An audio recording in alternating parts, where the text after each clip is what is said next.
వాగీశాద్యా సుమనసः సర్వార్థానాముపక్రమే యం నత్వా కృతకృత్యాస్యుస్తన్నమామి గజాననం. యశివో నామరూపాభ్యాం yeah దేవీ సర్వమంగళ తయోః సంస్మరణాత్ పుంసాం సర్వతో జయమంగళం. సదాశివసమారంభాం శంకరాచార్యమధ్యమాం అస్మదాచార్యపర్యంతాం వందే గురుపరంపరాం. గురుర్బ్రహ్మ గురుర్విష్ణుః గురుర్దేవో మహేశ్వరః గురుః సాక్షాత్ పరం బ్రహ్మ తస్మై శ్రీగురవే నమః. శ్రీ గురుభ్యో నమః. సభాయే నమః. వేదాంత పంచదశి ప్రకరణం తత్వవివేక ప్రకరణంతో ఆరంభమవుతోంది. ఆ తత్వవివేక ప్రకరణంలోనే మనం అన్నీ చూస్తున్నాం. దీంట్లో ఇంతవరకు మనం అనుకున్నది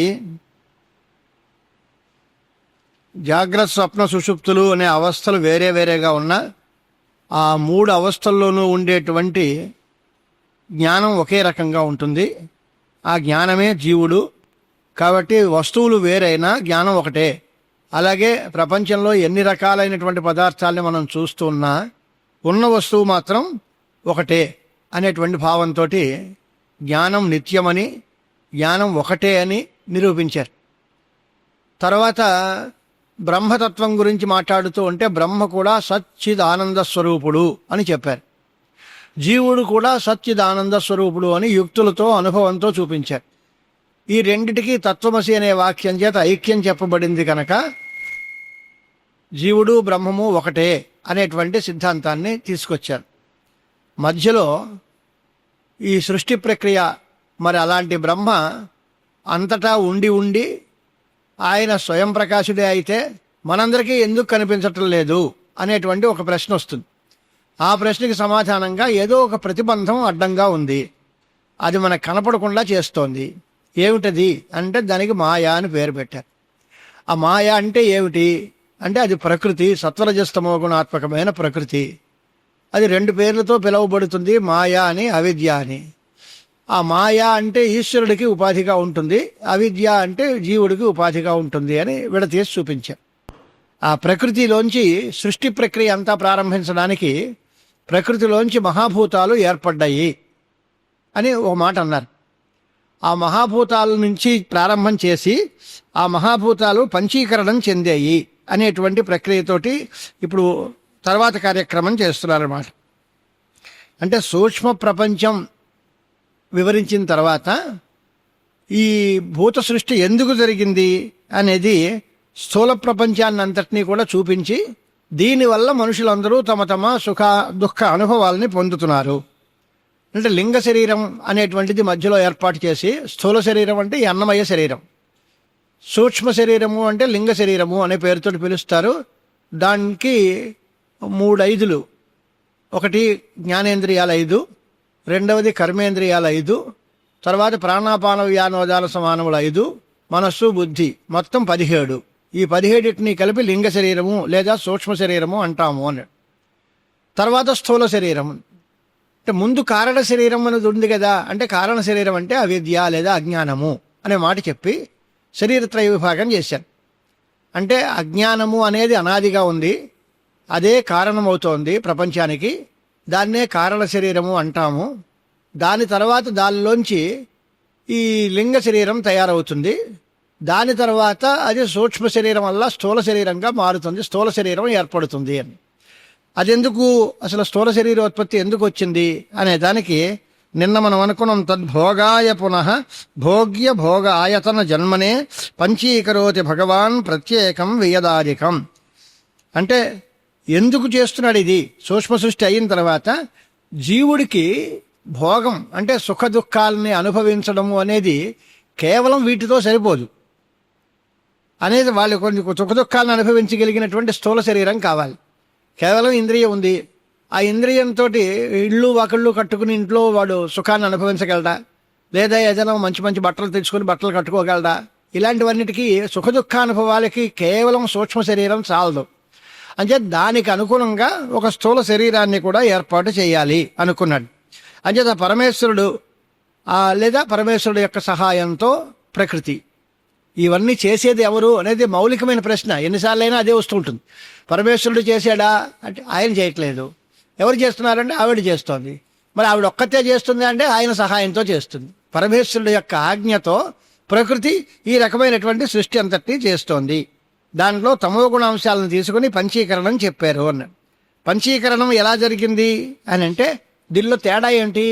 సూక్ష్మ శరీరం ఎలా తయారైంది, స్థూల శరీరం ఎలా తయారైంది అని అంటే సత్వరజస్తమో గుణాల అంశంలో మూడిటిలో సత్వగుణం రజోగుణం వల్ల సూక్ష్మ శరీరం ఏర్పడుతుంది.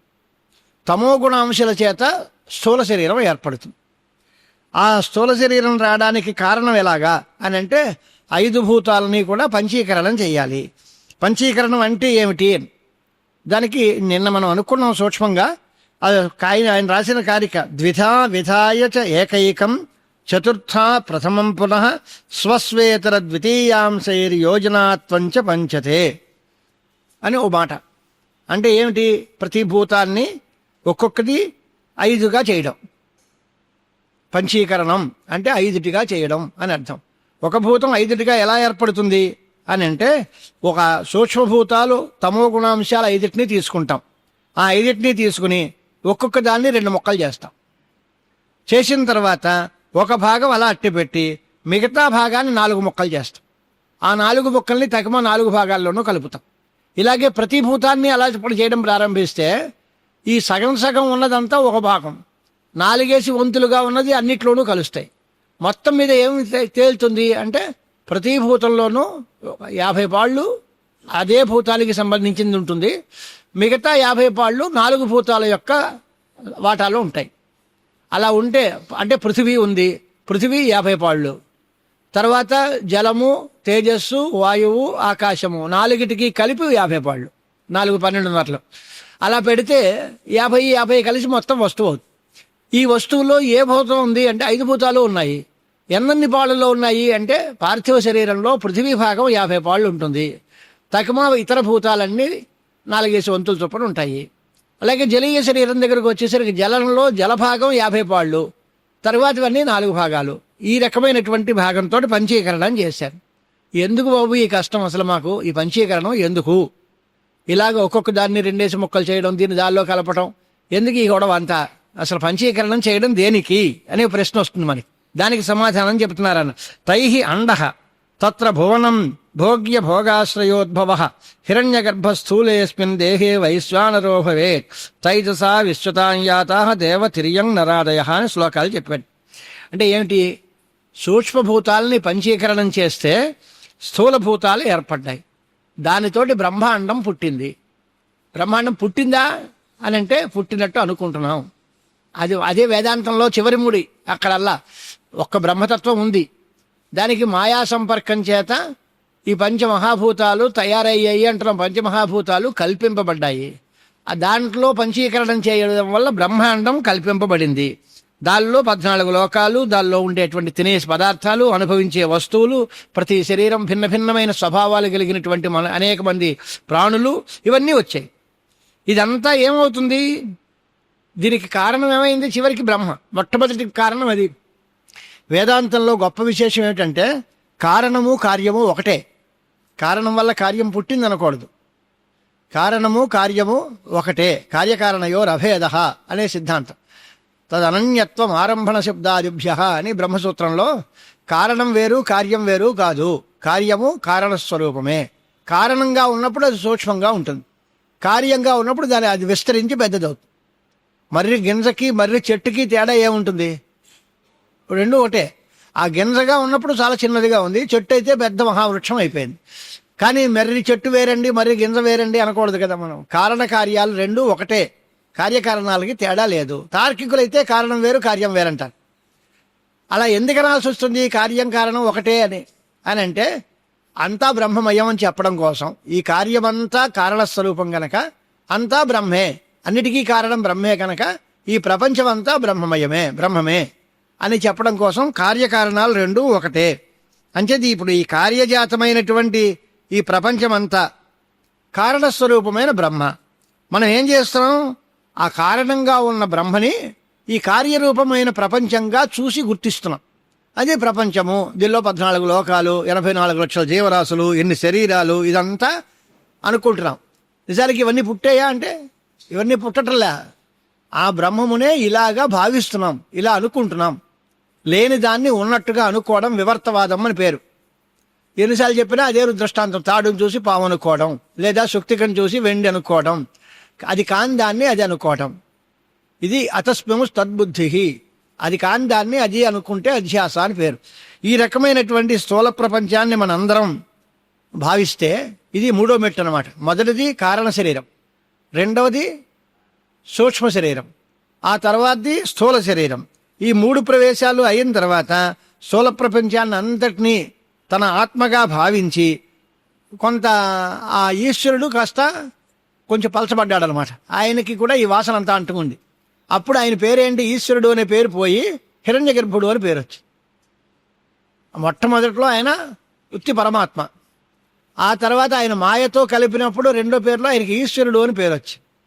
ఆ ఈశ్వరుడు కాస్త ఇప్పుడు హిరణ్య గర్భుడు అయ్యాడు. ఇదంతా పెంచుకోవడం వల్ల బాదరబందీ పెంచుకుంటే మొట్టమొదట్లో వాడు కుర్రాడు ఉన్నాడు, వాడికి అప్పుడేమీ లేదు. కాసేపు చదువుతూ ఉంటే విద్యార్థి అన్నారు, పెళ్ళయిన తర్వాత భర్త అన్నారు, వాడికి పిల్లలు పుడితే తండ్రి అన్నారు, ఆ పిల్లడికి ఇంకో పిల్లడు పుడితే తాత అన్నాడు. వాడు ఏమయ్యాడు? వాడే రకరకాల అవస్థల్లో పేర్లు మారుతున్నాయి. అలాగే అదే పరమాత్మ మొట్టమొదట్లో మాయా సంపర్కం చేత ఈశ్వరుడని, ఆ తర్వాత ఈ స్థూల ప్రపంచాన్ని అంతటి తీసుకొచ్చి ఇంకా అపరిశుద్ధత ఏర్పడితే హిరణ్య గర్భనామం కోల్పోయి వైశ్వానరుడు అనే పేరుతోటి మళ్ళీ పిలువబడతాడు. అంటే ఒకటే, వైశ్వానరుడన్నా ఆయనే, హిరణ్య గర్భుడన్నా ఆయనే, ఈశ్వరుడన్నా ఆయనే. దానిలో కానీ అవస్థలలో తేడా. ఎప్పుడెప్పుడు ఏ ఏ పేర్లతో పిలువబడతాడు అనేటువంటి పేరు. ఇక జీవుడు ఏమవుతుంది అంటే, నాకు చలేస్తోంది, కొంచెం వర్షం పడినట్టు ఉంది, చల్లగా ఉంది, లేదా బాగా ఎండ కాసింది, వేడిగా ఉంది, ఇలాంటి సుఖ దుఃఖాలన్నింటినీ అనుభవిస్తూ దానితో కలిగినటువంటి రూపాలతో భేదం చేస్తూ ఒకప్పుడు నేను దేవతా శరీరాన్ని పొందాను, లేదా నేను మనిషిగా ఉన్నాను, నేను పశుపక్ష్యాదుల రూపంలో ఉన్నాను, రకరకాలుగా అనుకుంటూ ఉంటాడు. దీనికి ఇన్ని రకాలైన భేదాలు చూపించి అనుకుంటున్నాడు కనుక వాడికి విశ్వడు అని పేరు. విశ్వము అనే దానికి సమస్తము అని అర్థం. ఇన్ని రకాలైనటువంటి ఆలోచనలు వాడే ఒకప్పుడు నేను దేవతని అన్నాడు, ఒకప్పుడు మనిషిని అన్నాడు, ఒకప్పుడు పశువుని అన్నాడు, ఓసారి చలేస్తోంది అన్నాడు, ఓసారి వెచ్చగా ఉందన్నాడు, ఓసారి ఆకలేస్తోంది అన్నాడు, ఓసారి నిద్రొస్తోంది అన్నాడు. ఎన్ని భావనలు వాడికి, ఎన్ని రకాలైన ఆలోచనలు వస్తున్నాయో అన్ని రకాల ఆలోచనలు గెలిగిన వాడు కనుక వాడికి విశ్వడు అని పేరు పెట్టాం. ఇది పంచీకరణం తాలూకు ప్రయోజనం. ఇప్పుడు మనం ఏం చేయాలి? మొత్తం జీవుడు ఎలా ఉన్నాడు? ఆ మొదటి నుంచి పరబ్రహ్మం నిరాకారమైన నిర్గుణ పరబ్రహ్మము ఈ మార్పు చెందుతూ చెందుతూ చెందుతూ వచ్చి ఇప్పుడు జీవుడిగా తయారైంది. ఈ జీవస్థితి ఎలాగుంటుంది అంటే, ఇలా ఏర్పడిన జీవులందరూ తే పరాగ్దర్శన ప్రత్యక్తత్వ బోధ విద్జితా కుర్వతే కర్మభోగాయ కర్మ కర్తుంచ భుంజతే. ఇప్పటికి జీవుడి యొక్క స్వరూపం వచ్చి పూర్తిగా, అంటే తన ఒరిజినల్ స్టేటస్ పూర్తిగా పోయింది. ఇదంతా పెంచుకుని బాగా బలిసిపోయాడు. అంటే అనవసరమైన సామగ్రులంతటినీ చేర్చుకున్నాడు, పెంచుకుని ఇదంతా ఇప్పుడు ఏం చేయాలి అనుకుంటున్నాడు. ఈ జీవుడికి నానాత్వం వచ్చింది, సూక్ష్మదేహం కూడా ఇలాగే వచ్చిన తర్వాత ఇప్పుడు వీళ్ళలో వీళ్ళు, ఈ జీవుడు వేరు, ఆ జీవుడు వేరు, వాడు వేరే రకంలో ఉన్నాడు, వీడు వేరే రకంలో ఉన్నాడు. ఇలాగే జీవనానాత్వం ఏర్పడింది. కనుక ఆరోపితమైనటువంటి నానాత్వం, అసలు ఒరిజినల్గా వాడు ఒకడే. వాడే ఇప్పుడు అనేక రూపాల్లో అనేక జీవులుగా ఏర్పడ్డారు. ఇలాంటి అభేదం, దీంతో అనేక భేదభావంతో చూసిన తర్వాత అన్ని శక్తులు వాడికి ఉన్నప్పటికీ ఆ అజ్ఞానము అనేది వాడి శక్తులన్నింటినీ కప్పేసి, ఈ అవిద్య అనేటువంటిది వాడికి నాది అనుకోవడం వల్ల అవిద్యా ప్రభావం చేత వీడి శక్తులన్నీ పోయాయి. వీడు మనస్సుని కలిగి ఉన్నాడు కనుక మనస్సే ఆత్మ అనుకోవడం వల్ల ఆలోచనలన్నీ చూస్తూ, ఒకప్పుడు మంచి ఆలోచనలు, ఒకప్పుడు చెడ్డ ఆలోచనలు, ఇలాంటివన్నీ కలిగి తదనుగుణంగా వాడు ప్రవర్తించి దానివల్ల శుభ ఫలితాలను లేక అశుభ ఫలితాలను వాడు పొందుతున్నాడు. ఇవన్నీ కూడా దేనికి అని అంటే, న్యాయంగా మనస్సులో యొక్క వశంలో ఉన్నాయి ఇవన్నీ. ఇంకో జన్మ ఎత్తుతున్నాడు, సంసారంలో తిరుగుతున్నాడు, పుడుతున్నాడు, చనిపోతున్నాడు, ఈ రకరకాలైనటువంటి వ్యవహారాలు అన్నీ తిరుగుతూ ఓ పురుగుల్లాగా నీటిలో పడుతుంది పురుగు, దానిలోంచి బయటకు పడడానికి ప్రయత్నం చేస్తుంది, అంతవరకు వచ్చి మళ్ళీ జారిపోయి దానిలో పడిపోతుంది. అలాగా తెగ తిరుగుతూ బంధమోక్షాలకి గురవుతున్నాడు. అంటే ఈ బంధం ఎందుకు వచ్చింది వీడికి అని అంటే, దానిలోంచి బయటపడలేక అక్కడక్కడే తిరుగుతూ ఉన్నటువంటి ఓ నీటి మధ్యలో పడినటువంటి పురుగులాగా అది బయటికి రావడానికి ప్రయత్నం చేస్తుంది. పాపం ఒడ్డుకు వస్తూ ఉంటుంది, మళ్ళీ జారిపోయి జల్లబడిపోతుంది. బయటికి రావడానికి పూర్తిగా అవకాశం లేదు. దానికి ఒక ఉదాహరణ చూపిస్తున్నారు. ఇప్పుడు ఒక సత్కర్మ పరిపాకం కనుక కలిగితే వాళ్ళకి ఒక సద్గురువు లభిస్తాడు. ఆ గురువు ఏదో ఒక రకమైనటువంటి సహాయం చేస్తాడు, ఉపదేశం చేస్తాడు. దానివల్ల వీడు బయటకు వస్తాడు. దీనికి ఉదాహరణ ఏమిటి అనే దానికి ఒకే ఉదాహరణ, సత్కర్మ పరిపాకాత్ తే కరుణానిధినా ఉద్ధృతా ప్రాప్య తీరతరుచ్ఛాయాం విశ్రామ్యంతి యథాసుఖం అని మాట ఉంది. అని అంటే ఒక పురుగులు ఉన్నాయనుకోండి, ఓ నదీ ప్రవాహంలో పడిపోతాయి. వాటికి ఆ పెద్ద శక్తి ఉండదు. ఆ నదీ ప్రవాహంలో ఎటు కొట్టుకుపోతూ ఉంటాయి. అది నిరాధారంగా అక్కడి నుంచి బయటపడడానికి ఎవరున్నామో అనుకుంటు ఏదో పెద్ద ఆయన ఎవరైనా స్నానానికి వెళుతూ పాపం ఇది ఇక్కడ పడిపోయింది అని దాన్ని తీసి ఒడ్డు మీద పడేస్తాడు. ఆయనకి దీనికి సంబంధం లేదు. ఈ పురుగు వచ్చి దాన్ని బయటపడేయండి అని అడగదు. ఆయన చాలా దయగలవాడు కనుక అయ్యో పాపం ఇక్కడ కొట్లాడుతోంది, చచ్చిపోతుందేమో, దీన్ని తీసుకెళ్లి ఒడ్డు మీద పారేస్తే అదేదో దాని అది బతుకుతుంది అనే ఉద్దేశంతో ఆ పురుగుని తీసి ఇలాంటి వ్యవహారం మన అందరికీ అనుభవ సిద్ధం. మనం స్నానం చేస్తూ ఉంటే ఓ పురుగు వెలతలా పడిపోయి కాళ్ళు చేతులు కొట్టుకుంటుంది అంటే మన ప్రాణం గిలగిల్లాడిపోతుంది. దాన్ని తీసి ఏదో చీపురు పుల్లో అడ్డం పెట్టి లేకపోతే చేతితోటో తీసి మామూలుగా పెట్టి అది పొమ్మని వదిలేస్తాం. దానికి దాహం వేస్తుందేమో అని నువ్వు చెంచా నీళ్లు పోసేవాళ్ళు కూడా ఉన్నారు. ఇంకా కావాలంటే కాస్త పందారో బెల్లం ముక్కో పెట్టి అది తింటుంది అని దాని ఆహారం ఇచ్చి జల సమృద్ధి ఇచ్చి దాన్ని బతికించడానికి ప్రయత్నం చేసేటువంటి జనం మన కళ్ళ ముందు కనిపిస్తూనే ఉంటారు. మనం కూడా అటువంటి పరిస్థితి ఎప్పుడప్పుడు అనుభవించే ఉన్నాం. ఎందుకు చేశారు ఇది, దానికి నీకు ఏమిటి సంబంధం, అది ఎలా పోతే నీకే అనిపించదు. దానిలో ఉన్న ప్రాణం మన ప్రాణం ఒకటే కనుక అది కొట్టుకుంటుంది మనలో. మనకి అంతా ఒకటే జీవతత్వం, ఇంతే చైతన్యం అంతా ఒకటే కనుక అదే బాధ మనకుంటే, మనం నీళ్ళలో కొట్టుకుపోతూ ఉంటే మనం ఎవడైనా చేయి అందిస్తే బాగుండు అనుకుంటామా లేదా? మన్ని తీసి ఎవడైనా పక్కన పడేస్తే బాగున్ను, ఒడ్డు చేరిస్తే బాగున్ను అనుకుంటామా లేదా? అలాగే దాన్ని మనం చేద్దాం అనే ఆలోచన, ఇంత ఆలోచన వాడి మనసులో రాకపోయినా అనే అప్రతీకారంగా అసంకల్పిత ప్రతీకార చర్యలాగా దాన్ని వాడు చేరతీసి బయట పెడతాడు. ఎందువల్ల అంటే వాడి దయామూర్తి కనుక. కరుణానిధి నా ఉద్ధృత అని, కరుణానిధి అంటే దయా సముద్రుడు, ఆ మనిషికి దయా గలవాడు కనుక ఈ పురుగుని తీసి నదీ ప్రవాహంలోంచి బయట పాడేస్తాడు. అలాగే ఈ సంసారంలో చిక్కుకునేటువంటి జీవులందరినీ చూసి అయ్యో పాపం వీళ్ళందరూ బాధపడిపోతున్నారు, వీళ్ళకి ఏదైనా ఒక మంచి మార్గం చూపించాలి అని ఒక సద్గురువు వీళ్ళకి ఉపదేశం చేసి వాళ్ళని కూడా బయట పారేస్తారు. దానికి కారణం ఏమిటి అంటే వీరికి ఆ బంధాల్లోంచి బయటపడే టైం వచ్చింది. నిన్న మొదటి నుంచి చేయొచ్చు కదా ఈ పని అని, ఆ పని మొదటే చేయొచ్చు కదా అండి అంటే మొదట అప్పుడు చేయబుద్ధి చేయలేదండి, ఇప్పుడు చేయాలనిపించింది. అప్పుడు ఎందుకు చేయలేదు అంటే నీకు అప్పుడు బయటపడే కాలం రాలే. ఆ టైం వస్తే కానీ ఆ రకమైన ఆలోచన రాదు. ఆ టైం వచ్చినప్పుడు బయటపడడానికి తగినటువంటి ఆలోచన మనం చేస్తాం. దానికి తగిన వాతావరణం పరమేశ్వరుడు కల్పిస్తాడు. ఎవరో వస్తారు, వారు ఏదో చెబుతారు, అది మనకు మనస్సుకు నచ్చుతుంది, దాని ప్రకారం మన ప్రవర్తన మార్చుకుంటాం, మనం బాగుపడతాం. వాడు చెప్పడం మనం వెంట ఏమిటి అంటే మన ప్రారంభం, అది మళ్ళీ మన మామూలే. వాడికి ఆ టైం వచ్చిందా లేదా అనేది దానికి సుకృత పరిపాకము కారణము. వాడి పుణ్యం పండితే, ఆ మాట అన్నారు, సత్కర్మ పరిపాకాత్ తే కరుణానిధినా ఉద్ధృతాహన్. వాడి పూర్వజన్మల నుంచి చేసుకున్నటువంటి కర్మల పరిపక్వం అయితే ఆ పరిపాక స్థితిలో వాడికి బయటపడే యోగం వచ్చింది అంటే అప్పుడు వాడికి ఏదో రకమైన సహాయం అందుతుంది. ఆ సహాయంలో ఈ సంసారంలోంచి వాడు బయటపడడానికి అవకాశం ఉంటుంది. అంచేత బంధం కలగడానికి వాడి కారణమే, వాడి ప్రారంధమే కారణం. బంధంలోంచి బయటపడడానికి వాడి పుణ్య పరిపాకమే కారణం. అనేక జన్మల్లోంచి వచ్చేటువంటి పుణ్యం వల్ల మనస్సుకి ఓ సంస్కారం ఏర్పడుతుంది. ఆ సంస్కారం ఏర్పడితే మనస్సు నిర్మలం అవుతుంది. అప్పుడు ఆ నిర్మలమైన మనస్సు ఆ గురువు గారు చెప్పిన మాటలు వెంటనే గ్రహిస్తుంది. గురూపదేశం అందరికీ కలిగినా ఆ అభిమానం చేత జీవచిత్తానికి అది అంటాలి. ఆ ఉపదేశం పూర్తిగా మనస్సుకి రావాలి. అది ఎప్పుడు వస్తుంది అంటే పరిపక్వమైన నిర్మలమైన మనస్సు అయితే గురువు గారు చేసినటువంటి ఉపదేశాన్ని పూర్తిగా మనం తీసుకోగలుగుతాడు. అలాంటప్పుడు వీడికి అన్ని ఉపాధులకి కూడా ఒక్కొక్కటే తగ్గించుకోవడానికి ప్రయత్నం చేస్తాడు. ఆ ఉపాధులు ఏమేమిటి అనేది జీవస్వరూపాన్ని మనం విచారణ చేయాలి. జీవుడికి 5 రకాలైన ఉపాధులు ఉన్నాయి. ఆ ఉపాధులు ఏంటంటే ఏమేమిటివి, వాటినే పంచకోశములు అనే పేరుతోటి మనం పిలుస్తాం. అన్నమయ, ప్రాణమయ, మనోమయ, విజ్ఞానమయ, ఆనందమయ కోశాలు.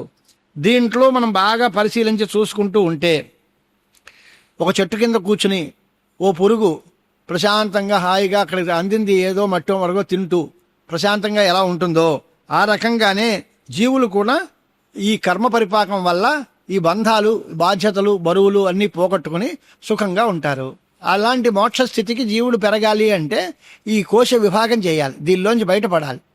ఈ బాధ్యతల్లోంచి ఒక్కొక్కటి తగ్గించుకుని ఇదంతా వాళ్ళకి అప్పచెప్పేశాం. పూర్వం నుంచి రాజుల చరిత్రలు మనం చదువుకునేవి అలాగే ఉంటాయి. ఎన్నో యుద్ధాలు చేసి, ఎన్నెన్నో దండయాత్రలు చేసి, పెద్ద సంపాదించి, రాజ్యం విస్తరించి చిట్టి చివరికి ఏమంటారు, అయ్యా నేను చేయాల్సిందంతా చేశాను, నాకా వయస్సు అయిపోతుంది, ఈ రాజ్యాన్ని పిల్లలకి అప్పచెప్పాను, మీరు చూసుకోండి, నేను హాయిగా విశ్రాంతి తీసుకుని ఏదో రామకృష్ణ అనుకుంటాను. ఇది పరిస్థితి. భారతదేశంలో ఉన్న అందరి చరిత్రలు ఇలా చూస్తే ఎప్పటికీ ఈ మాట అనక తప్పదు. నేను చచ్చే వరకు ఇలాగే ఉంటాను, ఈ బాధ్యతంతా నేనే తీస్తాను, ఎవరికి ఇవ్వను, తాళంచి ఉన్న ఒడ్లోంచి నేను ఎవరికి ఇవ్వను అని అనరు. ఎక్కడో ఒక్కడికి వైరాగ్యం వస్తుంది. మొదటి నుంచి కావాలి అనుకున్నవాడే ఇదంతా నాకెందుకు అని అనుకునే పరిస్థితి వస్తుంది. మొదట్లో ఇది కావాలి అనుకుంటాడు, ఆ తర్వాత దీన్ని తన పిల్లలకి అప్పచెప్పేసి నేను ప్రశాంతంగా ఉంటాను. ఇదివరకు ప్రశాంతం లేదా అంటే దాంతో ప్రశాంతం రాదయ్యా. ఇతర వస్తువులతోటి, సంపదలతోటి, ధనధాన్యాదులతోటి ప్రశాంతత మనం కొనలేం, రాదు. వాటిని అన్నింటినీ వదులుకుంటేనే ప్రశాంతత వస్తుంది. దానికోసం ఈ కోశపంచకం ఉత్పాదనం చేసి పంచకోశాన్ని వివరించి దానిలోంచి బయటపడడం ఎలాగో చెప్తారు. అన్నం ప్రాణ మనః బుద్ధి ఆనందశ్చేతి పంచతే కోశా తైరావృత స్వాత్మ విస్మృత్య సంస్కృతిం వ్రజేత్. జీవుడికి సంసారం ఎందుకు వచ్చింది అని అంటే ఈ 5 కోశాలు తోటి ఆవరింపబడినటువంటి ఆత్మ తన్ని తాను మరిచిపోయి సంసార బంధంలో చిక్కుకుంటున్నాడు. ఈ 5 మళ్ళీ విడిపోయి బయటకు వస్తే తన యొక్క స్వస్వరూపం వాడికి తెలిసి మోక్షాన్ని పొందుతున్నాడు. అంటే పంచకోశాల్లోనూ అంటే 5 రకాల ఆవరణలకి లోనైతే వాడు సంసార బంధంలో చిక్కుకుంటున్నాడు. ఈ 5 కోశాల్లోంచి కనుక విడిపోతే వాడు తన స్వరూపాన్ని గ్రహించుకుని దానివల్ల వాడు ముక్తి పొందుతాడు. మరిచిపోవడానికి కారణం ఏమిటి అంటే ఆ కప్పిన ఆవరణలు అంటే కోశము అన్న ఆవరణ అన్న ఒకటే అర్థం. కోశము అనే దానికి ఒర అని అర్థం. కత్తి ఉంది, కత్తిని ఒరలో పెడతాం, దానికి అది కోశం. ఏదైనా ఓ సామాను ఏదైనా ఓ బ్యాగులో పెట్టి తాళం వేసామంటే అది కోశం. అలా చొప్పున దీన్ని ఆవరించి ఉంటుంది అనే కనుక దానికి కోశము అని పేరు. ఎలాంటి కోశాలు ఉన్నాయి, అవి వాటి యొక్క స్వరూపం ఏమిటి? అన్నమయ, ప్రాణమయ, మనోమయ, విజ్ఞానమయ, ఆనందమయ కోశాలు అన్నారు కదా, అవి ఎలా తయారవుతాయి, వాటి యొక్క స్వరూపం ఏమిటి అని అంటే ఇప్పుడు మనకి కనిపించేటువంటి పైన స్థూల శరీరం ఉంది, ఇది ఒక కోశం. ఇది ఎలా తయారవుతుంది? అన్నమయంతో తయారవుతుంది. అన్నంతో బాగా తిని బాగా బలిసి శరీరం బాగా పెంచుకుంటే అది అన్నమయ కోశం, అన్నం వల్ల తయారైనటువంటి కోశం. ఇది మొదటిది. ఇది స్థూల శరీరానికి సంబంధించిన కోశం. దీని తర్వాత మెట్టు సూక్ష్మ శరీరం. సూక్ష్మ శరీరానికి సంబంధించినది 3 శరీరాలు. కారణ శరీరం అనేది ఒక కోశం. మొత్తం 5, 3, 2, 5 కోశాలు. దీనిలో స్థూల శరీరం ఒక కోశం, సూక్ష్మ శరీరం 3 కోశాలు. అవేమిటి? సూక్ష్మ శరీరం 3 కోశాలు ఏమిటి అంటే అన్నమయ కోశం తర్వాత ప్రాణమయ, మనోమయ, విజ్ఞానమయ కోశాలు. ఈ మూడు కూడా సూక్ష్మ శరీరానికి సంబంధించినవి. అంటే ఎలా అవుతాయండి అవి అంటే ఆ భూత సూక్ష్మాలు ఉంటాం. అంటే ఆ పంచమహాభూతముల యొక్క సూక్ష్మ స్వరూపాలు. దాంట్లో ఉండేటువంటి రజోభాగం అంతా కలిస్తే కర్మేంద్రియాలు, అవన్నీ కలిసి రజోభాగముల యొక్క సమష్టి చేత ప్రాణం కలుస్తుంది. ఇవన్నీ కలిపితే ప్రాణమయ కోశము అంటారు దాన్ని. అలాగే దానిలో ఉండే సత్వాంశం అంతా తీసుకొస్తే అది మనోమయ కోశం, విజ్ఞానమయ కోశం అనే పేరుతోటి పిలుస్తారు. జ్ఞానేంద్రియాలతో కలిసినటువంటి మనస్సు అయితే మనోమయ కోశం, జ్ఞానేంద్రియాలతో కలిసిన బుద్ధి అయితే విజ్ఞానమయ కోశం. ఈ కారణ శరీరం అనేది అవిద్య, ఇది ఆనందమయ కోశం. ఈ రకంగా 5 కోశాల యొక్క స్వరూపం చూపించారు. ఇవన్నీ విడిగా మనకి పక్కలుగా చూపించు అంటే దొరకదు, మనలోనే ఉన్నాయి అన్నీ. దాన్ని విభాగం చేసి శాస్త్రజ్ఞ దృష్టితోటి ఇదిగో ఇది అన్నమయ కోశం, ఇది ప్రాణమయ కోశం, ఇది మనోమయ కోశం అనేటువంటి ఆలోచనలు చేస్తాడు. ఇలా ఎందుకు చేయాల్సి వస్తుంది? ఈ కోశ పంచకం ఎందుకు? ఇందాక మనం పంచీకరణం అన్నాం, పంచీకరణం ఎందుకు అని ప్రశ్న వచ్చింది. పంచీకరణం వీడి యొక్క భోగాలను అనుభవించడానికి కావలసి వచ్చింది అని. ఈ పంచకోశ స్వరూపం ఏమిటి, ఈ పంచకోశాలు ఎందుకు అని అంటే, ఇవి మనం చెబితే ఇవి ఆలోచించి వీటితోటి అన్వయ వ్యతిరేకాలతో తర్జన భర్జన చేసి వీటికంటే ఆత్మ వేరు అని విడతీసుకోవడానికి ఇది ఉపయోగపడతాయి. అలా విడతీసుకుంటే వాడు మనం సంసార బంధంలోంచి బయటపడతాం. దాన్ని చూపిస్తున్నారు. అన్వయ వ్యతిరేకాభ్యాం పంచకోశ వివేకత స్వాత్మానం తతః ఉద్ధృత్య పరం బ్రహ్మ ప్రపద్యతే. అంటే ఈ పంచకోశ స్వరూపాన్ని తెలుసుకుని గురువుగారి ఉపదేశం చేత మన అంతఃకరణ నిర్మలమైతే దీనిలోంచి ఆలోచించుకోవాలి. నేను ఇప్పుడు ఈ అన్నమయ కోశం అయి ఉన్నానా లేదా, అంటే నేను ఈ స్థూల దేహం అవునా కాదా, నేను దీనిలో ఉండే ప్రాణం అవునా కాదా, నేను దీనిలో ఉండే మనస్సు అవునా కాదా, నేను దీనిలో ఉండేటువంటి బుద్ధిని అవునా కాదా అని పరిశీలన చేసి అబ్బాయి ఇదంతా కాదు నేను అంచేది వీటన్నిటికంటే వేరు, కాబట్టి వీటితో వచ్చే బాధరబందీ అంతా నాకేమీ లేదు అనేసరికి నాకు ఎటువంటి బాధ్యతలు లేవు, ఎటువంటి దుఃఖాలు లేవు అనేటువంటి పరిస్థితి వస్తుంది. ఇది ఎలా వస్తుంది, వాడు అది నేను కాదు దానికంటే నేను వేరు అనే విషయం ఎలా తెలుస్తుంది అని అంటే అన్వయ వ్యతిరేకములు అంటారు. సంస్కృతంలో అన్వయము అంటే ఏది ఉంటే ఏది ఉంటుందో అది అన్వయం. మట్టి ఉంటే కొండ ఉంటుంది, మట్టి లేకపోతే కొండ ఉండదు. బెల్లం ఉంటే చీమలు వస్తాయి, బెల్లం లేకపోతే చీమలు రావు. అలాగే యత్ సత్వే యత్ సత్వం అన్వయ, ఏది ఉంటే ఏది ఉంటుందో దాన్ని అన్వయము అంటారు. ఏది లేకపోతే ఏది ఉండదో దాన్ని వ్యతిరేకము అంటారు. ఇప్పుడు దీనిలోంచి మనం ఆలోచించుకున్నట్లయితే జాగ్రత్త అవస్థలో ఈ స్థూలదేహం ఉందా లేదా అంటే ఉంది. మరి జాగ్రత్త అవస్థలో ఉన్న స్థూలదేహము స్వప్నావస్థలో కూడా ఉందా లేదా అంటే స్థూల శరీరం జాగ్రత్త అవస్థ ఎందే ప్రకాశిస్తుంది. జాగ్రత్త అవస్థ ఎందు దానిలోనే నేను అనేటువంటి వ్యవహారం అంతా ఉంటుంది.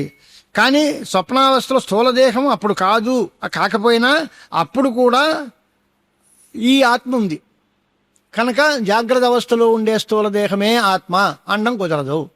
అంటే ఏమవుతుంది, ఇప్పుడు ఒక రకమైనటువంటి వేషం వేసుకున్నాం మనం. ఏదో ఓ ప్లేటర్ గారు ఉన్నారు, బార్గవ్ హాల్లో ఉండేసరికి ఓ నల్లకోటు వ్యవహారం అదే ఉంటుంది. ఆ డ్రెస్సుతో ఉన్నప్పుడే ఆయన ఫలానా అని అంటామా? ఇంటికి వచ్చి ఆ డ్రెస్ తీసేసి మామూలుగా సాదా డ్రెస్సులు వేసుకుంటే ఈయన ఆయన కాదండి అంటామా? ఓ రాజుగారు ఉన్నాడు, పెద్ద కిరీటం పెట్టుకుని మంచి ఆభరణాలు పెట్టుకుని సింహాసనం మీద కూర్చున్నప్పుడు ఈయన రాజుగారు. అవన్నీ మానేసుకుని మామూలు పురుషుడిగా తయారైనప్పుడు ఈయన రాజు కాదా? అంటే ఆ వేషం తీసేసిన ఆయనే కదా, అక్కడ కూర్చున్నా ఆయనే, ఆ స్థానంలోంచి వదిలేసి ఇంకో చోటకు వచ్చినా ఆయనే. అంచేత ఆ స్థానం ఈయన కాదు అని మనం తేల్చాక మనిషి వేరు, ఆ స్థానం వేరు. ఈ మనిషి అక్కడ కూర్చుంటే కూర్చోవచ్చు, కానీ అక్కడ కూర్చున్నంత మాత్రాన అక్కడ కూర్చున్నప్పుడే ఈయన అవుతాడు, ఇంకా అక్కడి నుంచి బయటకు వచ్చేస్తే ఆయన కాదు అనేటువంటి ఆలోచన మనకు ఎలా లేదో అలాగే జాగ్రత్త అవస్థలో ఉన్న జీవుడు స్వప్నావస్థలో కూడా ఉన్నాడు. కనుక ఈ జాగ్రత్త అవస్థని విడిచిపెట్టి ఇది కాని చోట కూడా వీడిగా ఉన్నాడు కనుక ఈ జాగ్రత్త అవస్థ వీడిది కాదు. అది అక్కడ ఉంటే ఉండొచ్చు. ఈ ఊళ్ళో మనం ఉన్నాం, ఈ ఊరు వదిలి ఇంకో ఊరు వెళ్ళాం, అప్పుడు ఇంకో ఊరు వెళితే మనిషి మారిపోతాడా? ఈ ఊళ్ళో ఉన్నప్పుడే ఈయన అవుతాడు, ఇంకో ఊరు వెళ్తే ఈయన కాదు అంటామా? అలాగే స్థానాలు మారినా ఆ వ్యక్తి ఒకడే. అంచేత ఈ స్థానం అయింది అనుకోకూడదు. ఎన్నో రకాలైనటువంటి విభాగాలు. స్థూల శరీరమే ఆత్మ అని అనుకుంటే ఈ స్థూల శరీరాన్ని విడిచిపెట్టి ఆత్మ ఇంకెక్కడా ఉండకూడదు. స్థూల శరీరాన్ని విడిచిపెట్టి సూక్ష్మ శరీరంలో ఉంటుందిగా ఆత్మ. అంచేత ఆత్మ స్థూల శరీరం కాదు. ఆ సూక్ష్మ శరీరాన్ని విడిచిపెట్టి కారణ శరీరంలో ఉంటుంది కదా, అంచేత అది ఆత్మ కాదు. ఇలా చొప్పున స్థూల శరీరము ఆత్మ కాదు, సూక్ష్మ శరీరము ఆత్మ కాదు, కారణ శరీరమైన అజ్ఞానము కూడా ఆత్మ కాదు. మరి ఇంకేమవుతుంది? అజ్ఞాన సాక్షి అయినటువంటి ఒక చైతన్య స్వరూపంగా ఆత్మ మిగిలి ఉన్నాడు. అంచేత సూక్ష్మ శరీరం కానీ స్థూల శరీరం కానీ కారణ శరీరం కానీ ఇవేవీ కూడా ఆత్మ కాదు అని ఎప్పుడైతే అన్నామో, స్థూల శరీరం ఆత్మ కాదు అంటే అన్నమయ కోశం కాదు అని తేలిపోయాయి. అది ఒకటే అన్నాం కనుక. సూక్ష్మ శరీరం ఆత్మ కాదు అంటున్నా దానిలో మూడింటిని తీసేసాం. అన్నమయ, ప్రాణమయ, మనోమయ కోశాలు మూడింటిని తీసేసాం.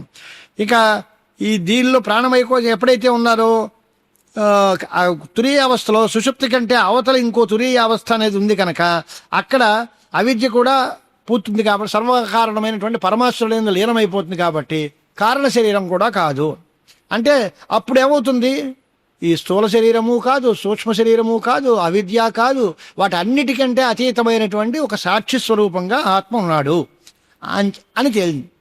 అంటే 3 శరీరములు కూడా ఈయనకి కల్పింపబడినవే తప్ప అవేవి ఆత్మ యొక్క స్వరూపాలు కాదు. ఆత్మకి అజ్ఞానముతో సంబంధం ఉంది, అవిద్యతో. కారణ శరీరం కలిగింది, తర్వాత సూక్ష్మ శరీరం కలిగింది, తర్వాత స్థూల శరీరం కలిగింది. ఇప్పుడు మళ్ళీ విడతీసేటప్పుడు దానిలోంచి బయటపడి అది కాదు అది కాదు అది కాదు అంటుంది. ఇది మహాన్యాసం వాళ్ళు చెప్తూ ఉండేటప్పుడు లయ ప్రక్రియ చెబుతారు.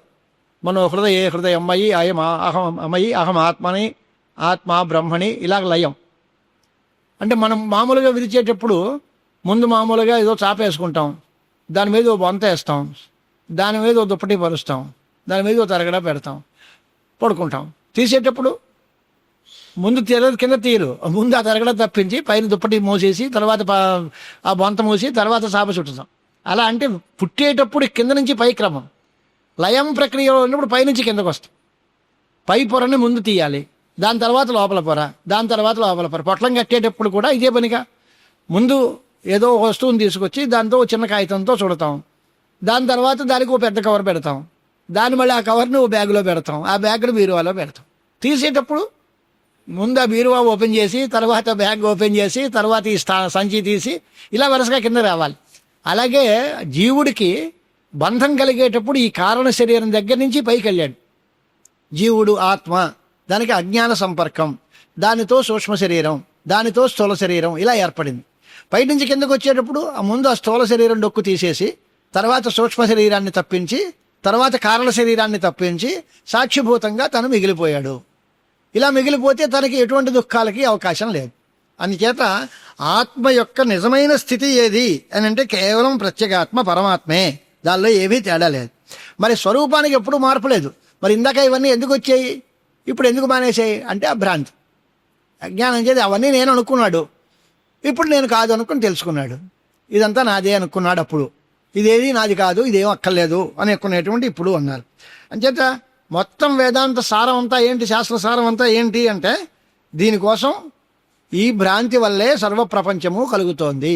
నిజానికి ప్రపంచము లేదు, ఉన్నది ఒక్క ఆత్మవస్తువే. ఆ ఆత్మవస్తువు ఎందే ఈ భ్రాంతి వల్ల ఈ ప్రపంచం అంతా ఉన్నట్టు, నేను దానిలో భాగంలో అన్ని అనుభవిస్తున్నట్టు ఇదంతా అనిపిస్తోంది. ఇవన్నీ తెలుసుకుని గురూపదేశం చేసి ఇది కాదు ఇది కాదు ఇది కాదు అని అన్నీ తీసుకుని చివరికి మిగిలితే నేను ఒక్కడనే మిగులుతాను. నాకు ఎవడి వల్ల దుఃఖం లేదు, ఇంకోటి లేనే లేడు, నేను పొందాల్సిన ప్రయోజనం లేదు, ఇంకేమీ లేదు, కనుక నేను చేయాల్సిన పనేమీ లేదు, నాకు ఎటువంటి దుఃఖము రాదు, నేను ఆనందమయుడుగా హాయిగా పరమాత్మ స్వరూపంగా ఉండిపోయాను అనేటువంటి భావం ఉంది. ఇలాంటి పరిస్థితి ఉన్నప్పుడు శాస్త్రం అయిపోయినట్టే కదా. ఇంకా బంధము బంధమోక్షం, మనం మీరు అనుకున్నారుగా అనర్థము అనర్థహేతువు, అలాగే పురుషార్థ ప్రాప్తి సాధనం తేలిపోయింది. 4 అంశాలు వచ్చేసాయి కదా. జీవుడికి బంధం ఎందుకు వచ్చింది, అజ్ఞానం వల్ల వచ్చింది. ఎలా మేలుకొన్నాడు అంటే జ్ఞానం కలిగింది, అజ్ఞానం పోయింది, తేలిపోయింది. ఇంక ఈ తర్వాత ఏమవుతుంది అని అంటే ఈ జీవబ్రహ్మలకి ఐక్యం ఈ రకంగా యుక్తితోటి చూపించాం మనం. మీరు యుక్తితో చూపించినంత మాత్రాన దానికి ప్రామాణికత్వం రావద్దు అని చెప్పింది. మనం ఆలోచన చేశాం, యుక్తుల వల్ల జీవుడు ఈశ్వరుడు ఒకటే అన్నాం. కానీ ఈశ్వరుడేమో పరమశుద్ధుడు, దానితో ఐక్యం చెప్పినట్టు మాత్రాన మనకి ఈ విషయం ఎలా తెలుస్తుంది? ఎవరైనా వేదవాక్యాలో ఉపనిషత్తులో ఎవరైనా పెద్దలో చెప్పిన మాట దానికి సమ్మతి చూపిస్తే అప్పుడు మనం అనుకున్నది నిజమే అనిపిస్తుంది. మనకి ఏదో ఆలోచన వస్తుంది, ఇలా చేస్తే బాగుంటుంది, ఇది కరెక్ట్ అవునా కాదా అని కన్ఫర్మేషన్ కావాలిగా. యుక్తులతో జీవేశ్వర ఐక్యం వచ్చినప్పటికీ ఐక్యం చెప్పిన పరమేశ్వరులతో ఐక్యం చెప్పినట్టు అవుతుంది తప్ప పరమాత్మతో ఐక్యం చెప్పినట్టు కాదు. తేడా ఉంది అక్కడ. ఈయన నేను ఇంకొకటి పైన మూడోది జీవుడు ఈశ్వరుడు పరమాత్మ. జీవుడు ఈశ్వరుడు ఒకటే అన్నంత వరకు ముడెట్టచ్చు మీరు. మరి పరమాత్మతో ఐక్యం ఎలా వచ్చేస్తుంది, దాన్ని ఎలా తీసుకురావాలి అని అంటే తత్వమసి అయం బ్రహ్మాస్మి మహావాక్యాల వల్ల తీసుకురావాలి. దానికోసం ఆ అంశాల్లో ఆ వాక్యానికి అర్థం ఎంత, ఆ వాక్యంలో ఉండే పదాలకు అర్థం ఎంత, దానిలో ఏ రకంగా ఈ ఐక్యబోధ చెప్పాలి అనేదంతా కూడా ఈ ప్రకరణంలో ఇంకా చివరి భాగంలో ఈ తత్వవివేక ప్రకరణంలో ఆయన మొదలెడుతున్నాడు అన్నమాట. జగతో యదుపాదానం మాయామాదాయ తామసీం నిమిత్తం శుద్ధసత్వాం తాముచ్యతే బ్రహ్మ తద్గిరా. అంటే సచ్చిదానంద లక్షణమైన బ్రహ్మ. బ్రహ్మ సత్స్వరూపం, చిత్స్వరూపం, ఆనంద స్వరూపం అనే మాట ఉంది. దాన్ని మాయని ఉపాధిగా స్వీకరించాడు అన్నాం. మాయని ఉపాదానంగా స్వీకరించడం. మాయ ఎలాంటిది అంటే తామసి, తమోగుణ ప్రధానమైన మాయ. ఆ ఉపాదానం ఎప్పుడైతే దాన్ని ఉపాధిగా స్వీకరించాడో దీనికి అంతటికీ, జగత్తుకి అంతటికీ, చరాచరాత్మకమైన ప్రపంచానికి అంతటికీ అదే నిమిత్తము అవుతుంది. ఇక్కడ ఇంకొక 2 మాటలు మీరు తెలుసుకోవాలి. కారణము ఎన్ని రకాలు ఉంటుంది అంటే కారణం, ఉపాదాన కారణం అని ఒకటి, అలాగే నిమిత్త కారణం అని ఒకటి, 2. అంటే ఆ మాటలు తెలియకపోవచ్చు, మనకి అనుభవంలో చూస్తే తెలుస్తుంది. మట్టితో కుండ తయారవుతుంది. చేసేవాడు ఎవరు? కుమ్మరి. కుమ్మరి కారణం మట్టి, కుండకి. మట్టి కారణమే. మట్టి ఎలాంటి కారణం, కుమ్మరి ఎలాంటి కారణం అంటే మట్టి ఉపాదాన కారణం, కుమ్మరి నిమిత్త కారణం. అంటే ఏంటండి అని అంటే మట్టి లేకపోతే కుండ ఉండదు. చేసిన కుమ్మరి వెళ్ళిపోయినా, ఆఖరికి ఆయన ఈ లోకాన్ని వదిలిపెట్టి వెళ్ళిపోయినా ఈ కుండకి ఏమీ ఇబ్బంది లేదు. నిమిత్త కారణం లేకపోయినా కార్యం ఉంటుంది, కానీ ఉపాదాన కారణం లేకపోతే కార్యం ఉండదు. అన్నంతో బియ్యం వండాం, బియ్యంతో అన్నం వండాం. వండిన మనిషి అక్కడికి వెళ్ళిపోయినా అన్నం అక్కడే ఉంటుంది, ఏముంది. ఆ బియ్యం తీసేస్తే మాత్రం అన్నం ఉండదు. అన్నంగా తయారైనది బియ్యమే. చేసిన మనిషి సహకరిస్తాడు, ఆయన ఉన్నా లేకపోయినా పని జరుగుతూనే ఉంటుంది. అంచేది ఉపాదాన కారణం వేరు, నిమిత్త కారణం వేరు అనేది లోకంలో కనిపించేటువంటి వ్యవహారం. ఇక్కడికి వచ్చేసరికి వేదాంతంలో ప్రపంచానికి ఉపాదాన కారణం ఏది అంటే బ్రహ్మము, నిమిత్త కారణం ఏది అంటే బ్రహ్మమే. అభిన్న నిమిత్తోపాదానం బ్రహ్మ అని ఆ 2 కారణాలు ఒకటే. 2 లేవు ఇక్కడ. రెండో వస్తువు ఉంటే కదా నిమిత్త కారణం వేరేగా చూపించడానికి. అదే కారణం. ప్రకృతిశ్చ ప్రతిజ్ఞా దృష్టాంతానుపరోధాత్ అని బ్రహ్మసూత్రంలో అది ప్రకృతి అంటే ఉపాదాన కారణము బ్రహ్మమే, నిమిత్త కారణం కూడా బ్రహ్మమే అని వేరే వేరే కారణాలు లోకంలో ఉంటాయి ప్రతి వస్తువుకి. అలాగే బట్ట తయారవ్వాలి అంటే దారాలు ఉపాదాన కారణం, నేసేటువంటి నేతగాడు నిమిత్త కారణం. ఇల్లు కట్టాలి అంటే సిమెంటు, ఇటుక ఇవన్నీ ఉపాదాన కారణాలు. మేస్త్రులు, వడ్ర మేస్త్రులు, తాపి మేస్త్రులు వాళ్ళు నిమిత్త కారణాలు. ఇలాగ అంటే కర్తలుగా ఉన్నవాళ్ళు నిమిత్త కారణంగా ఉంటారు. ముడి సరుకు ఉపాదాన కారణం అవుతుంది. ఈ ముడి సరుకుని ఉపయోగించుకుని ఈ కర్తలు ఆయా ప్రపంచ కార్యాన్ని అంతటినీ తయారు చేస్తూ ఉంటారు. ఇది లోక వ్యవహారం. కానీ బ్రహ్మ దగ్గరకు వచ్చేసరికి దేన్ని బట్టి ఎవరు చేశారు అంటే బ్రహ్మే చేశాడు. దేన్ని బట్టి? బ్రహ్మని బట్టే చేశాడు.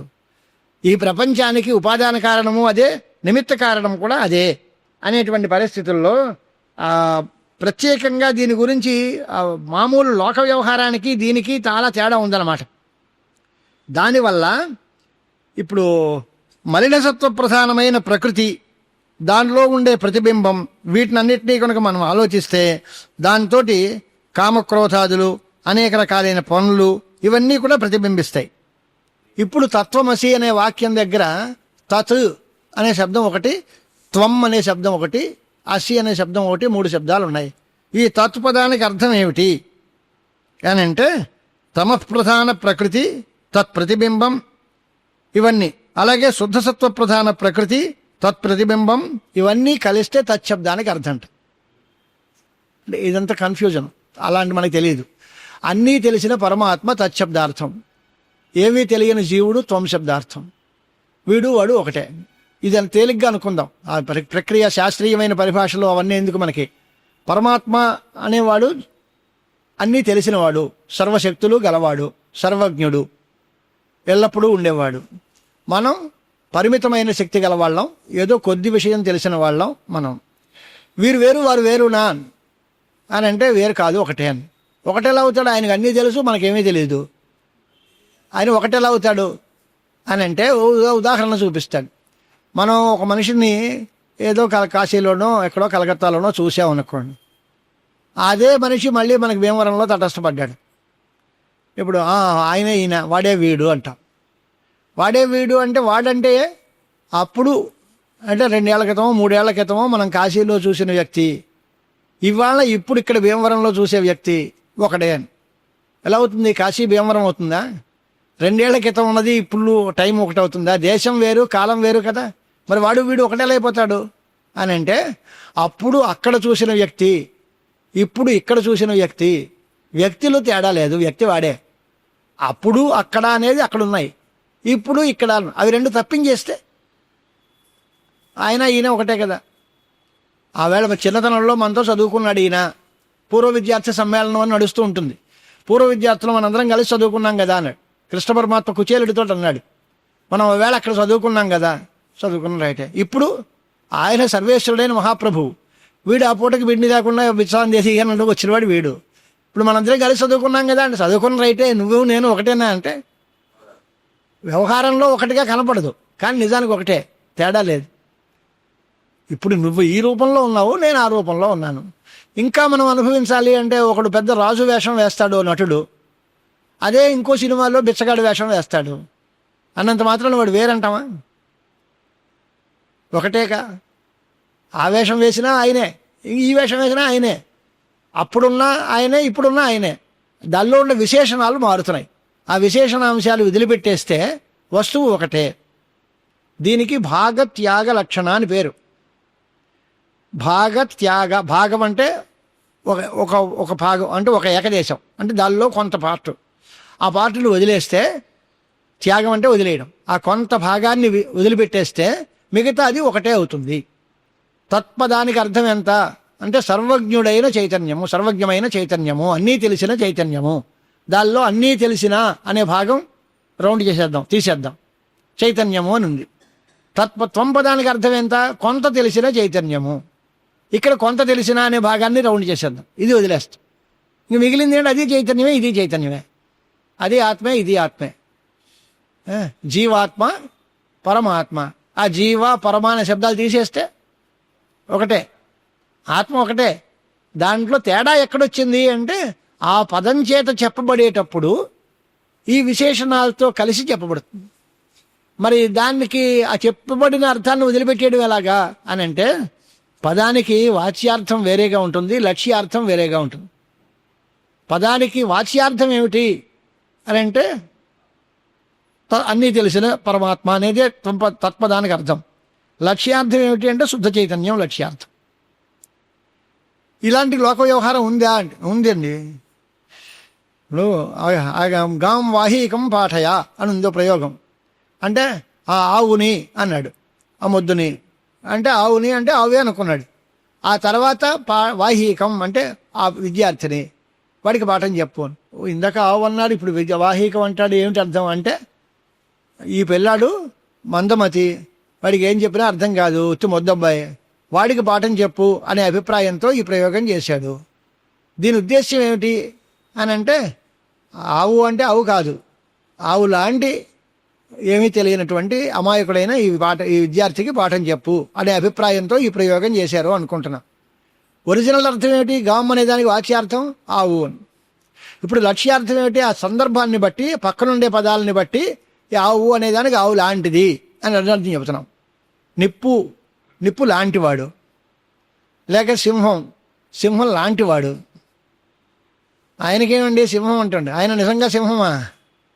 సింహం కాదు కదా. సింహం లాంటివాడు అంటే మంచి పరాక్రమం గలవాడు, ధైర్యం గలవాడు, ఇలాంటి అర్థాల్లో వీటిని బట్టి ఆయన సింహం అండి అంటాం. ఆయన పెద్ద పులిలా కనిపిస్తున్నాడు, పెద్ద పులి లాగా, ఆయన పెద్ద పులి అండి అంట. ఆయన పెద్ద పులి ఏంటయ్యా అంటే పెద్ద పులి లాగా ఉన్నాడు అని అర్థమే తప్ప పెద్ద పులి కాదు. ఇలాంటివి లాక్షణిక ప్రయోగాలు అంటాం. అంటే ఒక పదానికి వాచ్యార్థం వేరేగా ఉండి లక్షణ చేత మరో అర్థం చెప్తారు. ఆ లక్షణ చెప్పేటప్పుడు కూడా రకరకాలైన లక్షణాలు ఉంటాయి. ఇప్పుడు మంచాలు అరుస్తున్నాయి అంటాడు. మంచాలంటే మంచెలు, సంస్కృత పదం మంచాహ, తెలుగు మంచం కాదు. మంచెలు అంటే మనం తోటల్లోనూ వాటిల్లోనూ పైన కడతాం కదా, దాని మీద కూర్చొని కాపలా కాసేవాళ్ళు దాని మీద ఉంటారు. వాడు ఎవరికి కనపడ్డు, తోటలో ఏం జరిగినా వాడికి తెలుస్తుంది. దానికోసం ఆ నిర్మాణం. తోటమాలిలాగా ఉండేటువంటి వాడు, తోటలో ఎవడూ పట్టుపోకుండా అన్నిటికీ రక్షణ కోసం వాడు నలుగురికి కనిపిస్తూ ఉంటే వాడు చూస్తూ ఉండగా దొంగతనం చేయడు ఎవడు. అంచేత వీడుము కొమ్మల మధ్యలోనూ ఆకుల మధ్యలోనూ ఏదో ఒక అడ్డం కట్టుకుని, ఒక పరంజాలాగా కట్టుకుని దాని మీద ఉంటాడు. వాడు ఎవడికి కనపడ్డు. వచ్చిన వాడు కింద వాడు ఎవడైనా వచ్చి మాట అయితే మాత్రం వాడు అక్కడి నుంచి వడిసెలు రాయి కొట్టో లేకపోతే వాడిని కేకలేసో ఏదో పట్టుకుపోతున్నాం అంటాడు, రక్షిస్తూ ఉంటాడు ప్రజలు. అలాంటి మంచెలు ఉన్నాయి. మంచెలు అరుస్తున్నాయి అన్నట్టు ఎవడో, మంచులు అరవడం ఏంటరా, మంచాలే అరుస్తాయా అనే దానికి మంచస్థాహ పురుషాః క్రోశంతి అని అర్థం. ఆ మంచెల మీద ఉన్న మనుషులు అరుస్తున్నారు అని అర్థమే తప్ప మంచాలు అరుస్తున్నాయని అర్థం కాదు. అలాగే ప్రయోగం అంతా ఉంది. మనం సమారాధన చేసామండి, ఏదోను గ్రామం అంతా వచ్చారండి అంట.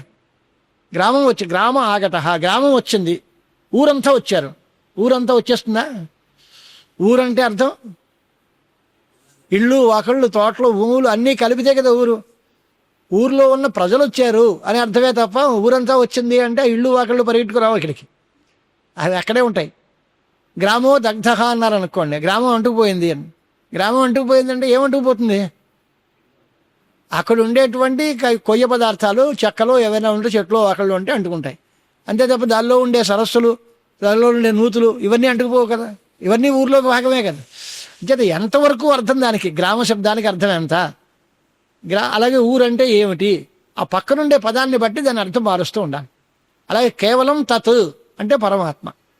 తత్ త్వమసి అని ఎప్పుడైతే అన్నావో, ఆ పరమాత్మ నీవై ఉన్నావు అంటే అన్నీ తెలిసిన అనే అంశాన్ని వదిలిపెట్టేసి కేవలం చైతన్యము, నువ్వు చైతన్యమే కనుక నీలోనూ ఆయలోనూ ఉన్నది ఒకటే, అది రెండు ఒకటే అనే అర్థంలో భాగత్యాగ లక్షణ అనే పేరుతోటి పిలుస్తూ ఉంటారు. దీనికి స్వయం దేవదత్త అనేదే ఉదాహరణ. ఆ వాడే వీడు. వాడు అన్నప్పుడు అప్పుడు ఉండే అతని వయస్సు వేరు, అతని వేషభాషలు వేరు, అతను ఉండే ప్రదేశం వేరు, అతను ఉండే కాలం వేరు. అవన్నీ అన్నా అవన్నీ వదిలిపెట్టి ఇప్పుడు ఇక్కడ ఇలాంటి వేషంలో, ఈ ప్రదేశంలో, ఈ సమయంలో ఉన్న వ్యక్తి వాడు వీడు ఒకటే అంటే ఈ దేశాలు కాలాలు అన్నీ పక్కన పెట్టి వదిలేసి మనిషి మాత్రం ఒకటే అనే అర్థంలో రాస్తున్నాం. అలాగే అందరిలోనూ ఉండేటువంటి ఆ లోపలుండే వస్తువు, కంటెంట్, చైతన్యం అదంతా ఒకటే. ఇప్పుడు ఈ డొక్కులో ఉంది, ఈ శరీరంలో ఉంది, ఆ శరీరంలో ఉంది. ఈ శరీరము ఆ శరీరము తీసేస్తే దీనిలోనూ దానిలోనూ ఉన్నదంతా ఆత్మ ఒకటే. సర్వ ప్రపంచంలోనూ ఉండేదంతా ఆత్మ ఒకటే. ఇవన్నీ కల్పితాలు. ఈ డొక్కులు శరీరాల్లో ఉన్నది. నిన్న ఆ శరీరంలో ఉన్నాం, ఇవాళ ఈ శరీరంలో ఉన్నాం. నిన్న అలాంటి చీర కట్టుకున్నాం, ఇవాళ ఈ చీర కట్టుకున్నాం. మనిషి మారిపోయాడా అంటే మనిషి మారలేదుగా. వస్త్రం మారినంత మాత్రాన మనిషి మారతాడా? అది మన అనుభవం. వస్త్రాలు వేరండి, మనిషి ఒకటే అని. దేహాలు వేరండి, మనిషి ఒకటే అంటే అది ఎలాగండి అంటున్నాం. వస్త్రానికి దేహానికి తేడా ఏముంది? అది కొత్తది తీసుకోండి. వాసాంశి జీర్ణాన్ని విహాయ నవాని గృహాతి నరోపరాని అన్నట్టుగా శరీరాలన్నీ వస్త్రాలు లాంటివే. అది పోతోంది, వస్తోంది, కొత్తది వస్తోంది, పాద్యం మానేస్తున్నాం అన్నంత మాత్రాన తీసుకున్న మనిషిలో మార్పు ఏం లేదు. ఆయన పెద్ద శరీరం, మంది చిన్న శరీరం. పోనీయండి. ఎలా అయితే చిన్నప్పుడు మనం వేరు, పెద్దప్పుడు మనం వేరు అంటామా? 5 ఏళ్ల వయస్సులో ఉన్న మనకి ఇప్పుడు 50 ఏళ్ళు వచ్చిన తర్వాత లేదా 70 ఏళ్ళు వచ్చాక మనం మారిపోయావా అంటే శరీరం మారుతోంది అంతే తప్ప మనిషి మారలేదుగా. మనిషి వాడే. ఆ రకంగా సర్వదేహాల్లోనూ ప్రపంచం అంతా నిండి ఉన్న పరమాత్మతత్వం ఒకటే అనే అభిప్రాయం కోసం ఈ భాగత్యాగ లక్షణం స్వీకరించాల్సి వస్తుంది అన్నమాట. తృతీయమపి తాం ఉక్త్వా పరస్పర విరోధినీం అఖండం సచ్చిదానందం మహావాక్యేన లక్ష్యతే. తత్ త్వం అసి అనే 3 పదాలని, 3 పదాలకి వేరే వేరే అర్థాలు చెప్పి ఆ 3 అర్థాలని వదిలిపెట్టి లక్షణ చేత హాయిగా అఖండమైన సచ్చిదానంద పరబ్రహ్మము అనే అర్థం చెబితే ఈ తత్వమసి వాక్యానికి అర్థం తేలుతుంది. ఇది వాక్యార్థం ఏమిటి మొత్తం మీద అంటే పరమాత్మ, సచ్చిదానందఘనమైన పరమాత్మ. అదే మనము అంటే మనం పరమాత్మ స్వరూపమే అనే అభిప్రాయం ఉంది కనుక ఉపాధులకే ఐక్యం తీసేసి మొత్తం చేసి ఈ లక్షణ చెప్పడం వల్ల దానిలో పూర్తిగా మనకి ఐక్యం అనేది పూర్తిగా వస్తుంది. జీవుడు బ్రహ్మము రెండు, జీవుల్లోనూ చైతన్యమే ఉంది. ఎలాంటిది? అవిద్యా ప్రతిఫలిత చైతన్యం. ఈశ్వరుల్లో మాయా ప్రతిఫలిత చైతన్యం. ఆ మాయా అవిద్య అనే ఉపాధులను పక్కకి తప్పిస్తే అంతా చైతన్యమే. అంతా పరమాత్మ స్వరూపమే అనేటువంటి మా అభిప్రాయం చెప్పారన్నమాట.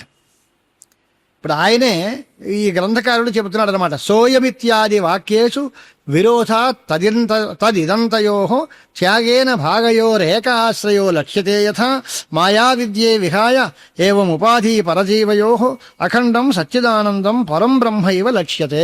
మనం అనుకున్న మాటనే ఆ శ్లోకాలు చదివి వినిపించాను మీకు. ఆయన ఏమంటున్నారు?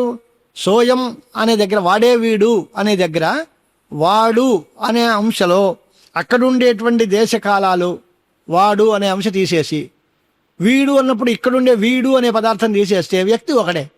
ఇప్పుడు ఇక్కడ అనే భాగం తప్పించి అప్పుడు అక్కడ అనే భాగం తప్పిస్తే ఆ రెండిటికి తేడా లేదు.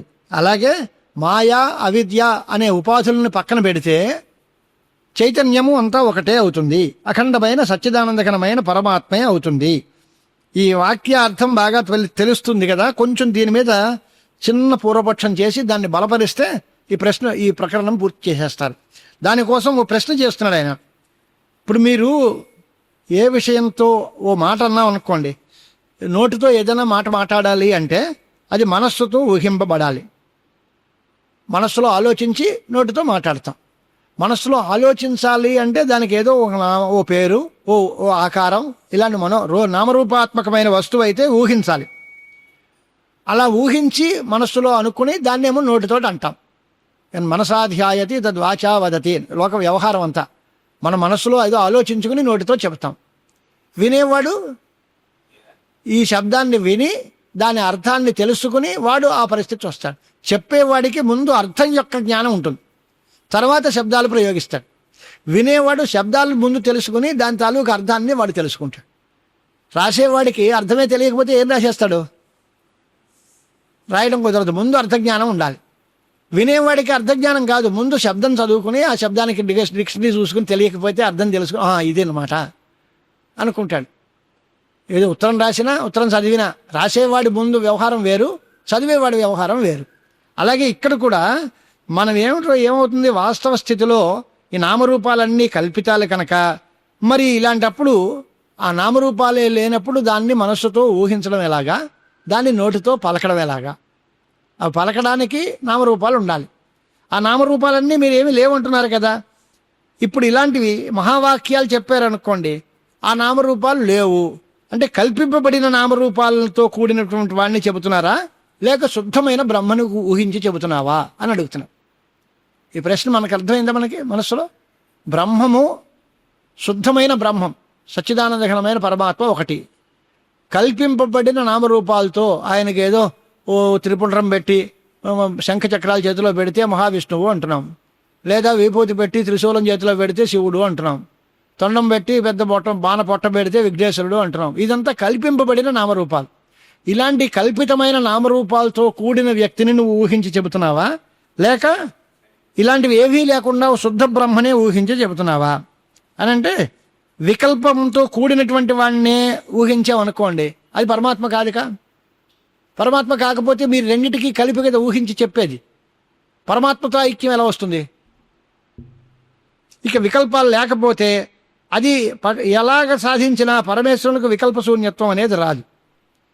అలా ఎందుకు వల్ల అంటే ఊహింపబడేటువంటి దానికి ధర్మం ఒకటి ఉండాలి కదా. అంటే మనం చెప్పే ఏకత్వం, ఈ రెండు ఒకటి అంటున్నాం. ఏ రెండిటికి? ఈ జీవుడికి పరమాత్మకి. ఆ పరమాత్మ ఎలాంటి వాడు? నామరూపాలతో కూడినవాడా, నామరూపాలు లేనివాడా? నామరూపాలతో కూడినవాడు అన్నారనుకోండి, అవి వాస్తవికంగా ఉన్నవా, కల్పింపబడినవా?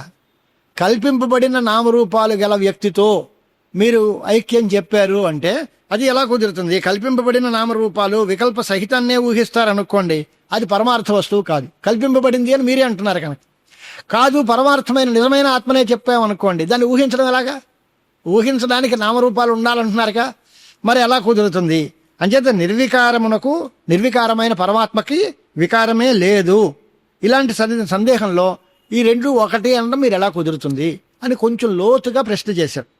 ఆ ప్రశ్నకి సమాధానంగా చెబితే, అంటే పరమేశ్వరునికి గల సంబంధాన్ని బాగా ఆలోచించి అంతా కల్పితమే అయితే మహావాక్యం చేత బ్రహ్మ ఊహింపబడ్డాడు అనే విషయం కూడా కల్పితమే, అది కూడా నిజం కాదు అనేటువంటి ప్రశ్నతో పూర్వపక్షం చేస్తే దానికి సమాధానం చెబుతున్నాడు. పరమేశ్వరుడు ఏంది అంతా కల్పితమే కదయా, నామరూపాలే కాదు, మొత్తం ప్రపంచం అంతా పరమేశ్వరుడు ఏంది కల్పితమే. ఇదంతా లేదు ఒరిజినల్గా. ఏదీ లేకపోయినా అన్నీ ఉన్నట్టుగా అనిపిస్తోంది. అంచేత పరమాత్మ యందు అన్ని వస్తువులు కల్పింపబడ్డాయి కాబట్టి ఈ పూర్వపక్షమే అసలు కుదరదు, ఉండదు. ఎందువల్ల అంటే ఎలాంటి వికల్పాలు వాడు చేసాడో అవన్నీ కల్పితాలే, ఏదీ పరమార్థంగా లేదు. ఆ ఉన్న పరమార్థంగా నామరూపాలతో ఉన్నవాణ్ణి చెబుతున్నావా? అలా ఎలాగుంటుంది? అసలు పరమార్థంగా ఉన్న వస్తువే లేదు, పరమాత్మ ఒక్కటే, తక్మవన్నీ కల్పితాలే అనే కనుక ఈ ఆక్షేపమే కుదరదు. ఆ వికల్పాలు నిర్వికల్పకనికా సవికల్పకానికా అని ప్రశ్నలు చాలా విచారణ అంతా ఉంటుంది అనుకోండి. అదంతా ఇప్పుడు నేను చెప్పి మీకు మనస్సుకి ఇబ్బంది పెట్టను. ఆ వికల్పానికి మళ్ళీ వికల్పం, దానికి సాక్షి ఉంటాడా లేదా, అది ఆత్మాశ్రయం అవుతుంది లేదా అనవస్థ వస్తుంది అని టెక్నికల్గా శాస్త్రీయమైన పరిభాషలు అన్నీ ఉన్నాయి. అవన్నీ మనకి ఇప్పుడేం చెప్పను. కానీ దీంట్లో మొత్తం మీద ఏం తేలింది అని అంటే, కల్పన చేస్తున్నాము అంటే కల్పనతో కూడిన ఆరోపింపబడిన వస్తువుకి కల్పన చేస్తావా, అది లేదంటావా అని అంటే ఈ ప్రశ్నలన్నీ వస్తాయి. కనుక అవేవీ లేకుండా శుద్ధుణ్ణి ఆశ్రయించుంది కాబట్టి అంతా పరమేశ్వరుడు యందు కల్పింపబడ్డాయి అనే నమ్మకంతో, అనే సిద్ధాంతాన్ని ఆశ్రయించే ఈ వ్యవస్థ అంతా ఏర్పడింది. అలాగే వీడి యందు జాతి కల్పించాం, వీడి యందు గుణం కల్పించాం, వాడి యందు క్రియ కల్పించాం. ఇవన్నీ కల్పింపబడినవే. వాడికి జాతి లేదు కానీ ఫలానా జాతి వాడు అంటున్నాం. వాడి యందు ఏ గుణాలు లేవు కానీ అలాంటి ఫలానా గుణాలు ఉన్నాయి అంటున్నాం. వాడు ఏ పని చెయ్యడు అయినా ఫలానా పని చేస్తున్నాడు అంటాం. ఇవన్నీ వికల్పమే. అంచేత దీని అందరికీ కూడా నిర్గుణుడికి గుణం ఉండదు. ఏ గుణాలు లేనివాడికి ఫలానా గుణం ఉంది అని ఎలా అంటారు? అంచేత నిర్గుణ పదానికి గుణాలు లేనివాడు అని అర్థం. గుణాలు కల్పింపబడ్డాయి. అలాగే పరమాత్మ యందు ఏవీ లేకపోయినా అన్నీ ఉన్నట్టుగా మనం భావించి వాటితోటే ఈ రకమైనటువంటి వ్యవహారం అంతా చేస్తున్నాము. వాస్తవ స్థితిలో పరమాత్మకి గుణాలు కానీ గుణాలు లేకపోవడం కానీ రెండూ లేవు. అదేంటండి గుణములు లేవు, గుణాభావం ఎందుకు ఉండదు? గుణం లేకపోవడం ఉంటుంది కదా, అది కూడా లేదు. ఎందువలన? గుణాభావము అనేది కూడా ఒక ధర్మం, ఓ విశేషం. ఏ ధర్మము లేని బ్రహ్మకి గుణాభావము అనే ధర్మం ఎలా ఉంటుంది? అది కూడా ఉండదు. అంచేత గుణములు లేవు, గుణాభావములు లేవు. అంటే గుణములు ఉన్న స్థితి లేదు, గుణములు లేని స్థితి లేదు. అది పరమాత్మ శుద్ధమైన స్థితి, దాని యందు ఎటువంటి విశేషాలు లేవు అనే అభిప్రాయంతో మహావాక్యాలతో గుర్తింపబడ్డం అనే గుణం కూడా దాని యందు లేదు. ఈ మహావాక్యముల చేత తెలియబడుతుంది బ్రహ్మ అంటే దాని యందు ఆ తెలియబడ్డం అనేటువంటి గుణం ఉంది అనాలి. అది కూడా ఒప్పుకోము అని. అంతకంటే పూర్తిగా వాక్యముల చేత తదర్థానుసంధానం చేస్తాము అని బాగానే ఉంది. కానీ ఏదో రోకలు తలకు చుట్టినట్టుగా ఉంది. తత్వమసి అనే వాక్యం చూపించి ఈ వాక్యం చేత అఖండమైన బ్రహ్మ బోధింపబడింది. ఒక మాట చెప్పండి బాబు, ఈ గొడవ అంతా మాకొద్దు. దాని మీద భాగత్యాగ లక్షణ, అది వికల్పక సవికల్పక నిర్వికల్పక, ఈ గొడవ అంతా మనం పక్కన పెడదాం. మొదటి మీద మనం ఏం చెప్పుకున్నాం? యుక్తుల చోట జీవుడు బ్రహ్మ ఒకటే అని ముందు చెప్పాం. దానికి ప్రమాణం ఏమిటి అంటే తత్వమసి మొదలైన మహావాక్యాలు ప్రమాణములు అన్నాం. అంతవరకు తేలిగ్గా ఉంది. ఆ తేలిగ్గా ఉన్నదాన్ని బాగా కాంప్లికేట్ చేసి మొత్తం అసలు ఏమీ తెలియని పరిస్థితి తీసుకురాకండి. ఇప్పుడు పరమాత్మ బాగానే అర్థమైంది మాకు. జీవుడు ఉన్నాడు, ఈయన పరమాత్మ ఒకటే. ఈ ఒకటి అనే అంశం మనకు ఎలా తెలిసింది? తత్వమసి మొదలైన వాక్యాల వల్ల తెలిసింది. ఇంక తర్వాత తెలిసిన తర్వాత ఏం చేయాలి? మనం ఆ జ్ఞానం మనం సంపాదించాలి. ఆ ఒకటే అనే జ్ఞానం నీకు ఎలా వస్తుంది? ఆ జ్ఞానం నీకు ఎలా వస్తుంది అని తర్వాత ప్రశ్న మిగులుతుంది. అది దానికి శ్రవణం, మననం, నిధిధ్యాసనం 3 ఉపాయాలు, అంతరంగ సాధనాలు అంటారు. శ్రవణం చెయ్యాలి, మననం చెయ్యాలి, నిధిధ్యాసనం చెయ్యాలి. ఆ తత్వమసి అంతా ఒకటే, ఆత్మ ఒకటే అనేటువంటి అభిప్రాయాన్ని మనం వినాలి. వినడం అంటే ఏంటండి? వినడం అంటే కేవలం చెవులతో వినడం కాదు. దానికి ఆ పరిపూర్ణమైన తాత్పర్యంతో అది ఒకటే అనే నమ్మకంతో దాన్ని వినాలి. దాని గురించి ఇప్పుడు చెబుతున్నాడు అనమాట. శ్రవణం అంటే ఏమిటి? జీవబ్రహ్మణో ఏకత్వ లక్షణస్య అనుసంధానం శ్రవణం భవేత్. అంటే ఆ తత్వమసి మొదలైన వాక్యముల యొక్క అర్థాన్ని విని అని అంటే దాంట్లో ఆ వాక్యంలో ఈ రెండిటి యొక్క ఐక్యము చెప్పబడింది అనే అంశాన్ని మనం ఉపనిషత్తుల ద్వారా వినాలి. విన్నాం, ఈ విన్నది నిజమా కాదా? ఇది కుదురుతుందా కుదరదా? ఇది అసలు న్యాయంగా యుక్తియుక్తంగా ఉందా లేదా అని తర్జన భర్జన చేసి పరిశీలన చేయాలి. దానికి మననం అని పేరు. వినూరుకుంటే చాలదు, విన్నదాన్ని మననం చెయ్యాలి. అంటే యుక్తులతో ఆలోచించి ఇది బాగానే ఉంది, చెప్పింది కరెక్టే, యుక్తియుక్తంగానే ఉంది అని దాన్ని మంచిదే, నమ్మదగిందే అనేటువంటి విషయాన్ని దృఢం చేసుకోవాలి. దానికి మననం అని పేరు. ఈ మననం చేసిన తర్వాత దానికి మళ్ళీ ఏదైతే నిధిధ్యాసనం చేసుకోవాలో అంటే ఎటువంటి సందేహాలు లేకుండా మనం చెప్పింది ఏదైతే విన్నది ఏదైతే యుక్తియుక్తంగా ఉందో దాన్నే అనుసంధానం చేసుకుంటూ ఉండాలి. అప్పుడు నిస్సంశయమైన అర్థంలో ఆ రెండింటినీ కూడా మనస్సు నిలబెట్టి దానిలో ఏకాగ్రంగా మనస్సును అట్టే పెట్టి ఇదే విషయం స్థిరంగా మన మనస్సులో నాటుకుపోయేలాగా చూసుకోవాలి. దానికి ధ్యానం అని పేరు. అంటే శ్రవణ మనన నిధిధ్యాసనములు. ఇది ఉపనిషత్తు చెప్పింది. ఆత్మావారే ద్రష్టవ్య శ్రోతవ్యో మంతవ్యో నిధిధ్యాసితవ్య అని ఉపనిషత్తు వాక్యం. ఆత్మావా అరే, అరే అంటే మైత్రేయి అని సంబోధన. యాజ్ఞవల్క్యుడు మైత్రేయికి చెప్పే మాట. అరే మైత్రేయి, ఆత్మావారే ద్రష్టవ్య, ఆత్మను దర్శించాలి, ఆత్మ యొక్క సాక్షాత్కారం పొందాలి. ఆవిడ ఎలాగ స్వామి, ఆత్మను చూడాలని మా అందరికీ ఉంది, ఆయన ఏం కనపడేవాడు కాదు, ఎలా చూస్తాం అని అంటే దాన్ని శ్రవణము మననము నిధిధ్యాసనము 3 సాయాలు. ఈ 3 మెట్లతో ఈ 3 రకాల స్థితిని పొందితే అప్పుడు ఆత్మ నీకు సాక్షాత్కరిస్తాడు అనేది సాధనములు. ఈ సాధనాల ద్వారా ఆత్మని దర్శించవచ్చు అని ఉపదేశం చేశారు ఆయన. అలాగే శ్రవణ మనన నిధిధ్యాసలు అనేది ఆత్మ సాక్షాత్కారానికి ఉపాయాలు అని. దీనిలో నిధిధ్యాసనం అనే పేరు ఏంటి అంటే దాన్నే సమాధి అనే పేరుతో పిలుస్తాము. ఆ నిధిధ్యాసనము అంటే ధ్యానం. ధ్యానం అంటే ఒకే చోట మనస్సుని ఏకాగ్రంగా నిలబెట్టడం.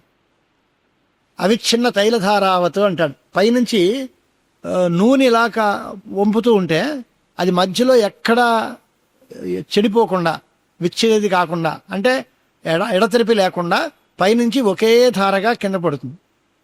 అలాగే నూనెతో అభిషేకం చేసాం అనుకోండి, పైనుంచి అలాగా డబ్బా వంపితే మొత్తం అయిపోయే వరకు ఒకే ధార కడుతుంది, మధ్యలో ఆగిపోదు ఎక్కడ. అలాగే మన ఆలోచన కూడా ఎక్కడ ఆగిపోకుండా పరమాత్మ యందే మనస్సు లగ్నమై అదే నిరంతరాయంగా దాన్నే ధ్యానం చేస్తూ ఉంటే చివరికి అదే అయిపోతుంది. భ్రమరకీట న్యాయం అని పేరు. అలాగే అదే ధారణ, అదే ధ్యానం చేస్తూ చేస్తూ ఉంటే మనం అదే అయిపోతాం. ఏ వస్తువుని మనస్సులో ధ్యానం చేస్తూ చిట్ట చివరికి శరీరాన్ని వదిలేస్తాడో వాడు ఆ వస్తువుగానే పుడతాడు అని మాటలు కూడా శాస్త్రాల్లో కనిపిస్తాయి. అయ్యం మనసాధ్యాయన్ చదిర్చంతే కళేవరం. దానిలో ఎవరితో మనస్సులో ధ్యానం చేస్తూ శరీరాన్ని వదిలేస్తామో మళ్ళీ చివరికి ఆ జన్మే వస్తుంది. అంచేతనే జడభరతోపాఖ్యానంలో ఆ మహర్షి లేడిపిల్లగా పుట్టాడు అంటే వాడు అన్నీ వదులుకొని మహర్షి తపస్సు చేసుకుంటూ ఆ ఏదో లేడిపిల్లని తీసుకొచ్చి దాన్నే చూస్తూ ప్రాణం వదిలేశాడు. ఆ తర్వాత మరుసటి జన్మ వాడికి లేడిపిల్ల జన్మే వచ్చింది. ఎందువల్ల అంటే దాని మీద తదేకాయత్తంగా ఆలోచించడం. అలాగే అది మనం బ్రహ్మ వస్తువునే ధ్యానం చేస్తూ ఉంటే బ్రహ్మ అయిపోతాం అనేటువంటి అభిప్రాయంతో ఆ ధ్యానము, ఆ ధ్యానము అనే దానికి ధ్యాత, ధ్యానము, ధ్యేయము 3 ఉంటాయి. ధ్యానం చేసేవాడు ఒకడు, ధ్యానం చేయడం అనే క్రియ ఒకటి, ధ్యానింపదగే వస్తువు ఒకటి. అంటే ఇప్పుడు ఈ జీవుడు ఆ బ్రహ్మను ధ్యానం చేస్తున్నాడు అందంగా సపోజ్. అంటే ధ్యేయమైనది బ్రహ్మ, ధ్యాత జీవుడు, చేసే పని ధ్యానం. ఎప్పుడు దాల్లో ఈ ధ్యాత ధ్యానము 2 వదిలిపెట్టి బుద్ధి అంతా కూడా ధ్యేయం మందు మాత్రమే లగ్నమైంది అనుకోండి, అప్పుడు ఇంకంతే ఏమవుతుంది, ఆ చిత్తం అంతా బ్రహ్మమయం అయిపోతుంది. దానికి సమాధి అని పేరు.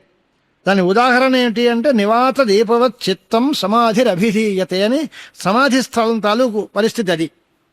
ధ్యానించేవాడు ధ్యానింపబడేది అనేటువంటి దానిలో ఆ ఒకే దాన్ని ధ్యానించేటువంటి వాడికి భేదం లేదు కనుక ఈ ధ్యాతృ ధ్యానాలను వదిలిపెట్టేసి ధ్యేయైక గోచరమైన ఆలోచన, మనస్సు ఆ ధ్యేయం మాత్రమే దానిలో విషయంగా ఉండి ఈ ధ్యానాన్ని వదిలిపెట్టేసి మనస్సంతా ధ్యేయ రూపాన్ని పొందుతుంది. అంటే ధ్యేయమైనది బ్రహ్మ కనుక ఈ మనస్సంతా బ్రహ్మమయం అయిపోతుంది. మనస్సంతా నిండిపోయి బ్రహ్మే ఉంటే మనసు నిండా నువ్వే ఉన్నావు. మన లోకంలో వ్యవహారం, నా మనసంతా నువ్వే, అందరి మనసు డబ్బు నిండా వ్యాపించింది. మనసు నిండా డబ్బే ఉంది, ఇంకేం లేదు. ధర్మమా అధర్మమా పాపమా పుణ్యమా ఏం లేదు, మంచి చెడ్డ. ఎలా అయితే 10 రూపాయలు సంపాదించాలి, అప్పుడు ధనకాంక్షతోటి ఉన్నాడు. అలాగే వ్యసన పరులు ఎవరైనా ఉంటే వాడికి ఆ వ్యసనం అందే మనస్సంతా ఉంటుంది, అప్పుడు అదే పరమార్థం, ఇంకేమీ లేదు అనుకుంటాడు. అలాగే మనం మనస్సు అంతా బ్రహ్మమయం అయిపోతే ఆ మనస్సు నిండా బ్రహ్మే ఉంటుంది, ఇంక మరో ఆలోచనకి అవకాశమే లేదు. ఆలోచించేవాడు కూడా పక్కన పోతాడు, ఆలోచన అనేది కూడా పోతుంది. ఆ మనస్సు అంతా బ్రహ్మమయం అయిపోతుంది. అదే దానికి సమాధి అని పేరు. ఆ సమాధిలో పరబ్రహ్మ ప్రమోదార్ణవం, అద్భుతమైన ఆనందమయమైన పరమాత్మ సాక్షాత్కరిస్తుంది. సమాధిలో ఉండే సుఖం ఇంతంతా సుఖం కాదు, సుషుప్తిలో ఉండే సుఖమే చాలా గొప్పది అనుకుంటున్నాం మనం. నిద్రపోతూ ఉంటేనే చాలా గొప్ప సుఖం వస్తుంది అనుకుంటున్నాం. సుషుప్తికి 1000 రెట్లు గొప్పది సమాధి. సుషుప్తి అంటే మళ్ళీ నిద్రలోంచి లేచి పని బయటకు వచ్చేస్తాం. సమాధి అంటే ఆ సమాధిలో అలా ఆనందమయుడు ఉంటే ఆ బ్రహ్మమే, నేనే బ్రహ్మమునై ఉన్నాను అనే భావంతో అంతా బ్రహ్మమయం, జగమంతా రామమయం అన్నట్టుగా అంతా బ్రహ్మమే తప్ప మరే వస్తువు లేదు అనే ఆలోచన వస్తే ఎంత ఆనందంగా ఉంటుంది అది. అలాంటి సమాధిని గురించి చెప్పాడన్నమాట. చిత్తం పరమాత్మమయంగా ఉంటుందన్నమాట. అంటే ఈ ధ్యానాన్ని వదిలిపెట్టి ఈ చిత్తం అంటే మనస్సంతా పరమేశ్వరుడు యందు ఏకీభావం పొందుతుంది. అప్పుడు వృత్తయస్తు తదానీం అజ్ఞాతాప్యాత్మగోచరా స్మరణాదనుమేయంతే వ్యుత్థితస్య సముత్థితాత్. ఆ సమాధి కాలంలో దానిలో మనస్సుని నిలుపుతాడు. ఎంతకాలం నిలుపుతాడు? మహా ఉంటే 2 నిమిషాలు 3 నిమిషాలు. మహాయోగులైతే కొన్ని రోజుల పాటు సమాధిలో ఉంటారు. ఎప్పటికైనా సమాధిలోంచి బయటకు రాక తప్పదు, మెలకువ రావడం తప్పదు ప్రారంధవశం చేత. మెలకువ వచ్చిన తర్వాత అప్పుడు నేను సమాధిలో ఉన్నాను ఇంతవరకు, అప్పుడు నేను చాలా ఆనందాన్ని కలిగి ఉన్నాను అని స్మరిస్తున్నాడు. ఈ స్మరిస్తున్నాడు అంటే స్మృతి ఇప్పుడు కలిగింది అంటే ఈ స్మృతికి కారణమైన అనుభవం అప్పుడెప్పుడో ఉండాలి. అంటే ఆ సమాధిలో కూడా జ్ఞానం ఉంది అనేటువంటి ఆ స్వరూపం ఎలాగుండాలి అని అంటే, చిత్తం అభిముఖంగా ఉంటే ఏ పదార్థాన్ని గ్రహిస్తుందో ఆ పదార్థం యొక్క అనుభవం మనకి ముందుంది. అంచేత సమాధి కాలంలో ఈ మనస్సు ఆ బ్రహ్మాన్ని మాత్రమే ధ్యానం చేస్తోంది అనే దానికి వల్ల ఆ మనస్సులో బ్రహ్మ యొక్క జ్ఞానం కలిగింది. ఆ తర్వాత లేచి సమాధిలోంచి బయటకు వచ్చిన తర్వాత నేను సమాధిలో ఉన్నాను, అంతా బ్రహ్మనే ఆలోచించాను, నాకు ఇంకేమీ తోచలేదు, చాలా ఆనందం కలిగింది అని అనుకుంటున్నాడు. బయటకు వచ్చిన తర్వాత మళ్ళీ చాలా రకాలైన బాహ్య వృత్తులు సంస్కారంతో వస్తున్నాయి.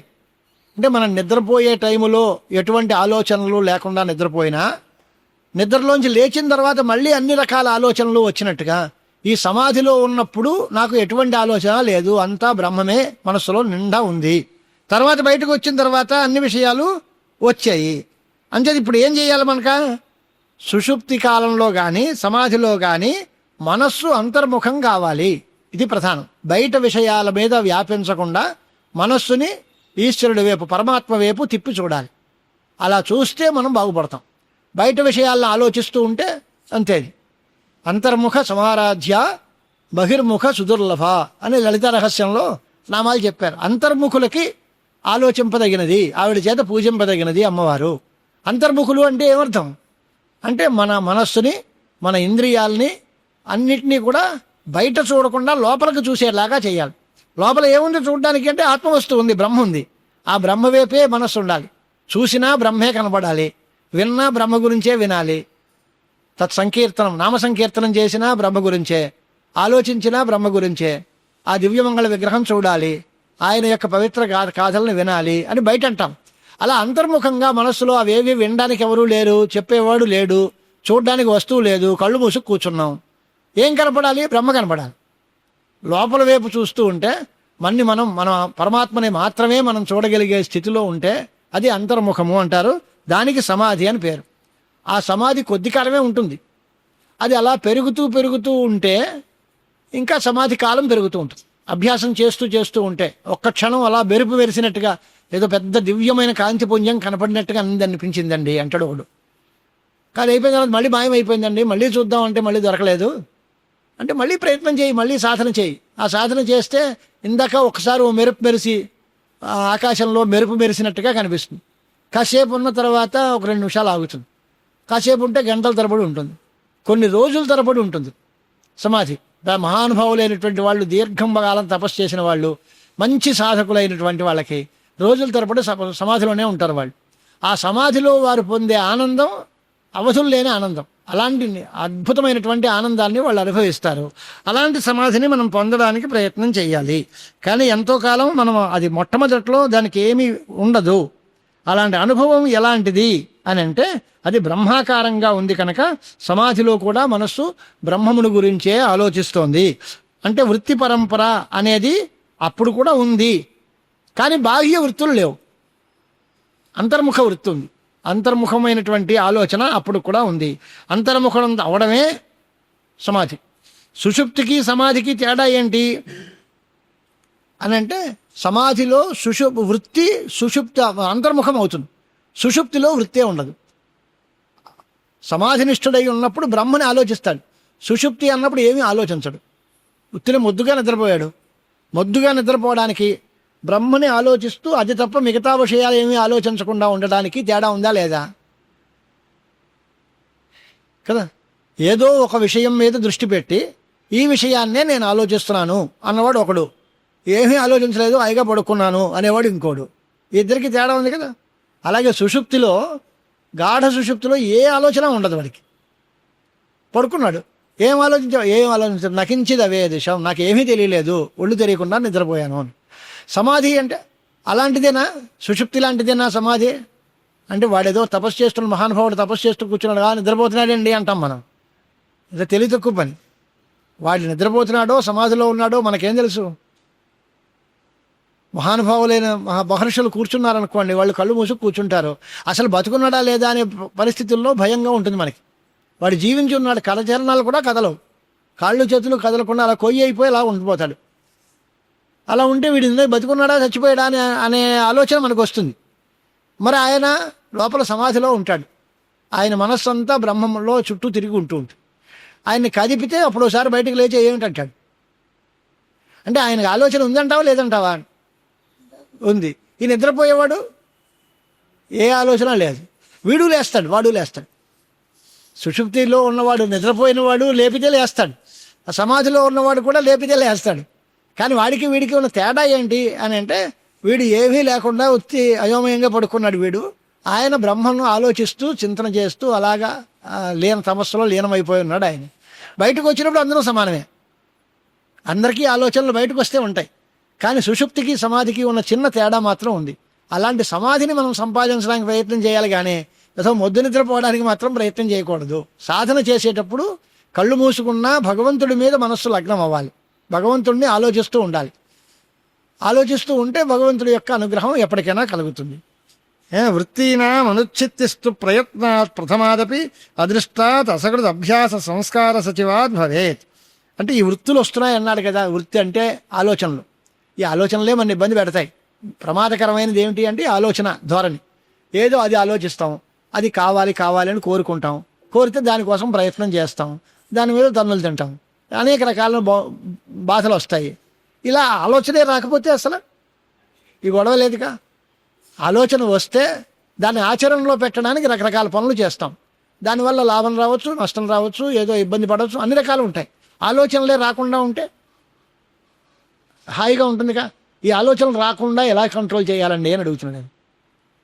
మాకు మంచిదే ఆలోచన లేకుండా ఉంటే చాలా బాగుంటుంది. ఎలాగా ఆలోచనలు రాకుండా ఎలా చేయడం?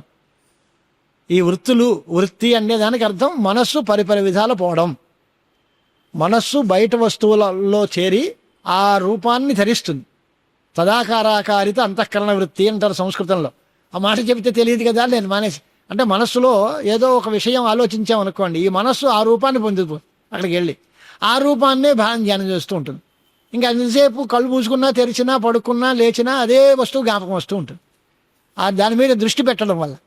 అలాంటి వృత్తి ఉంటే అది నాకు కావాలి, అది లేకపోతే దుఃఖం, అది సంపాదించడానికి విపరీతమైన కృషి. దానిలో మనకి దొరికితే నా అంతటి వాళ్ళు లేడంటాడు, దొరకలేదు అంటే ద్వేషం, కోపం, ఇంకా అన్నీ దాని వల్ల అనర్థ పరంపర అలా పెరుగుతూనే ఉంటుంది. అసలు కావాలి అనుకోవడమే తప్పు. కావలసింది వస్తే గర్వం పెరుగుతుంది, రాకపోతే కోపం పెరుగుతుంది.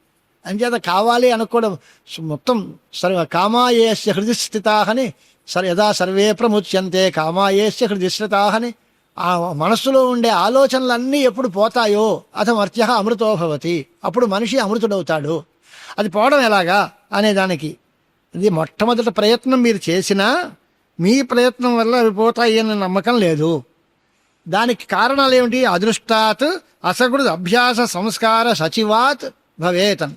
నీ అదృష్టం కలిసి రావాలి, అది అభ్యాసం చేయాలి. అది తీవ్రమైన అభ్యాసం, చాలా రకాలైనటువంటి ఎన్నో సాధనలు చేసిన అభ్యాసం వల్ల, ఆ యోగ సాధనం వల్ల ఆ సిద్ధి దానికి అప్పుడు ఆ వృత్తి నిరోధం అనేది కలుగుతుంది. ఇదే యోగము అనే మాటకి అర్థం. యోగం అంటే నేను యోగం చేస్తానంటే ఆసనాలు వేస్తాను, బస్కీలు తీస్తానని కాదు.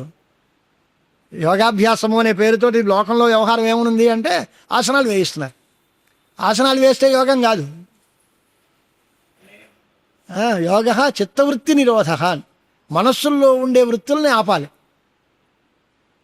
ప్రమాణ విపర్యయ వికల్ప నిద్రా స్మృతయ పంచతయ్యో వృత్తయ అని యోగ సూత్రాల్లో పతంజలి రాస్తారు. అలాంటి ఆలోచన పరంపరకి అడ్డుకట్ట వేయాలి. మనస్సులో ఆలోచనలు పుట్టకుండా చేయాలి. ఆలోచనలు పుట్టకుండా ఉండడం కోసం శరీరం సహకరించాలి కనుక శరీర దార్ఢ్యం కోసం ఈ ఆసనాలన్నీ స్థిర సుఖం ఆసనం.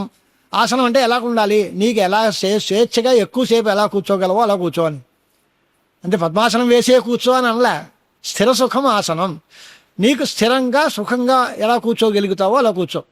మనస్సుని దాని మీద బ్రహ్మమైన లగ్నం చేయి. మనస్సులో ఎటువంటి ఆలోచన రాకుండా చెయ్యి. అవుతుందా? మొదట్లో అవ్వద్దు. దానివల్ల ప్రయత్నం చేస్తూ చేస్తూ ఉంటే కొంతకాలానికి నీ అదృష్టం కలిసి వస్తే, అసకృత అభ్యాసం దానికి తోడ్పాటు అందిస్తే అప్పుడు ఆ రకమైనటువంటి స్థితి నీకు వస్తుంది. అంటే సాధన చేయాలి, అదృష్టం కలిసి రావాలి, మనం కూడా దానికి తగినటువంటి ప్రయత్నం చేయాలి. అలా చేస్తే అలాంటి వృత్తులన్నింటినీ పోగొట్టి మనస్సుని అంతర్ముఖం చేయడం అనేది వీలు పడుతుంది అనేటువంటి అభిప్రాయం. అంచేత ఒక్క వృత్తి మాత్రమే ఉంది అనే మాట, సమాధుల యందు వృత్తులే లేవు అనే ఒక అంశం. వృత్తి ఉన్నా ఒకే వృత్తి ఉంది అనేటువంటి అర్థం ఒకటి ఉంది. సమాధుల్లో కూడా రెండు రకాల సమాధులు చెప్తారు, సంప్రజ్ఞాత సమాధి, అసంప్రజ్ఞాత సమాధి. అంటే నేను ధ్యానం చేస్తున్నాను, నేను అనే అంశం మిగిలి నేను ఫలానా పరమేశ్వరుణ్ణి ధ్యానం చేస్తున్నాను, నేను ఆ దైవాన్నే పూజిస్తున్నాను అనే మాట ఉంటుంది. నేను అనే భావం ఉండి ఆయన వేరేగా ఉంటే అది సంప్రజ్ఞాత సమాధి. ఆ తేడా కొంచెం గమనిస్తూ సంప్రజ్ఞాతం తెలుసు. అది కూడా పోయి కేవలం ఆయనే, ఇంకా నేను అనేది పోయింది, నేను కూడా ఆయన స్వరూపమే అయిపోయాను అని అంటే నిర్వికల్పక సమాధి. అలాంటి నిర్వికల్పక సమాధిలోకి వెళితే అది వాడు మోక్షం దగ్గరికి వచ్చేసినట్టుగా. సమాధినిష్ఠుడైన వాడికి మోక్షం సులభంగా ఉంటుంది. జత ఏం తేలిందనమాట, శాస్త్రం చదువుకోవాలి, గురువుల ఉపదేశం తీసుకోవాలి, యోగాభ్యాసం చేయాలి, సాధన చేయాలి. ఆ సాధన చేసి వీడికి అదృష్టం కలిసి వస్తే, జన్మాంతర పరిపాకం వస్తే, వాడి మనస్సులో ఉండే అన్ని ఆలోచనలు ఆపితే, వాడి మనస్సు పరమాత్మ యందే లగ్నమైతే, అంతర్ముఖంగా ఉంటే వాడికి పరమాత్మ సాక్షాత్కారం కలుగుతుంది. దానికోసం శ్రవణం, మననం, నిధిధ్యాసనం ఇవన్నీ కావాలి. వివేక చూడామణిలో ఉండే శ్లోకం అందరికీ ఇబ్బంది పెట్టే శ్లోకం, మోక్ష సాధన సామగ్ర్యాం భక్తిరేవ గరీయసి అని అన్నారు ఆచార్యుల వారు. శంకర భగవత్పాదాచార్యుల వారు చెప్పింది ఆ మాట. మోక్షం కావాలి అనుకునే వాళ్ళకి ఏదో సామగ్రి ఉంది, ఆ సామగ్రిలో భక్తి గోళ గొప్పది. ఈ శ్లోకానికి అందరూ అర్థం ఏం చెప్తారు అంటే, భక్తి ఉంటే చాలు మోక్షం వచ్చేస్తుంది అని అంటారు. భక్తి వద్దనలేదు, భక్తి కావాలి, భక్తి గొప్పది అనే మాట నిజమే. ఎప్పుడన్నారు? ఆ వాక్యానికి అర్థం ఏమిటి? మోక్ష సాధన సామగ్ర్యామన అంటే మోక్షమును సాధించి పెట్టేది ఒకటి ఉంది, దానికి సామగ్రి కొంత ఉంది, ఆ సామగ్రిలో భక్తి చాలా గొప్పది. మోక్షాన్ని సాధించి పెట్టేది ఏది? జ్ఞానం. ఆ జ్ఞానానికి సామగ్రి ఏది అంటే నిత్యానిత్య వస్తు వివేకం దగ్గర నుంచి ఈ సమాధి వరకు, భక్తి వరకు ఉండేటువంటి అంతా మొత్తం అంతా కలిపి. భక్తి అన్నా సమాధి అన్నా ఒకటే అనుకోండి. సపోజ్ కాసేపు సమాధి వరకు ఉండేటువంటి ఈ పెద్ద పెద్ద ప్రాసెస్. నిత్యానిత్య వస్తు వివేకము అంటే ఇది నిత్యము, అది అనిత్యం, ఆత్మ అనాత్మ వివేకము, ఇహాముత్ర భోగ విరాగము, సమాధి సంపద, ముముక్షుత్వము, 4 అంశాలు అధికారంలో పెట్టారు. ఎవడికి వేదాంతమందు అధికారము అంటే ఈ 4 ఉన్నవాడికే వేదాంతమందు అధికారము. వైరాగ్యం ఉండాలి, ముముక్ష కావాలి, మోక్షం కావాలి అనిపించాలి, తక్కువ వస్తువులు నాకు అక్కర్లేదు అనిపించాలి, నాకు ఈ సుఖం కావాలి ఆ సుఖం కావాలి అని వెంపర్లు ఆడకూడదు, బాగా వాడు నన్ను తిట్టేటండి అని కోపం రాకూడదు, శమం ఉండాలి, అంతఃకరణం మనస్సుగా పరిశుద్ధంగా ఉండాలి, ఇంద్రియాలను అదుపులో పెట్టుకోవాలి, చీకలి వెలుతురు అన్నిటినీ సమానంగా చూడడం నేర్చుకోవాలి, శమ దమ తితిక్ష శ్రద్ధ సమాధి ఇలాంటివన్నీ సంపాదించాలి. సమాధి షట్కం అని పేరు. శమః దమః తితిక్ష ఉపరమః శ్రద్ధ సమాధి అనేటువంటి పేరు.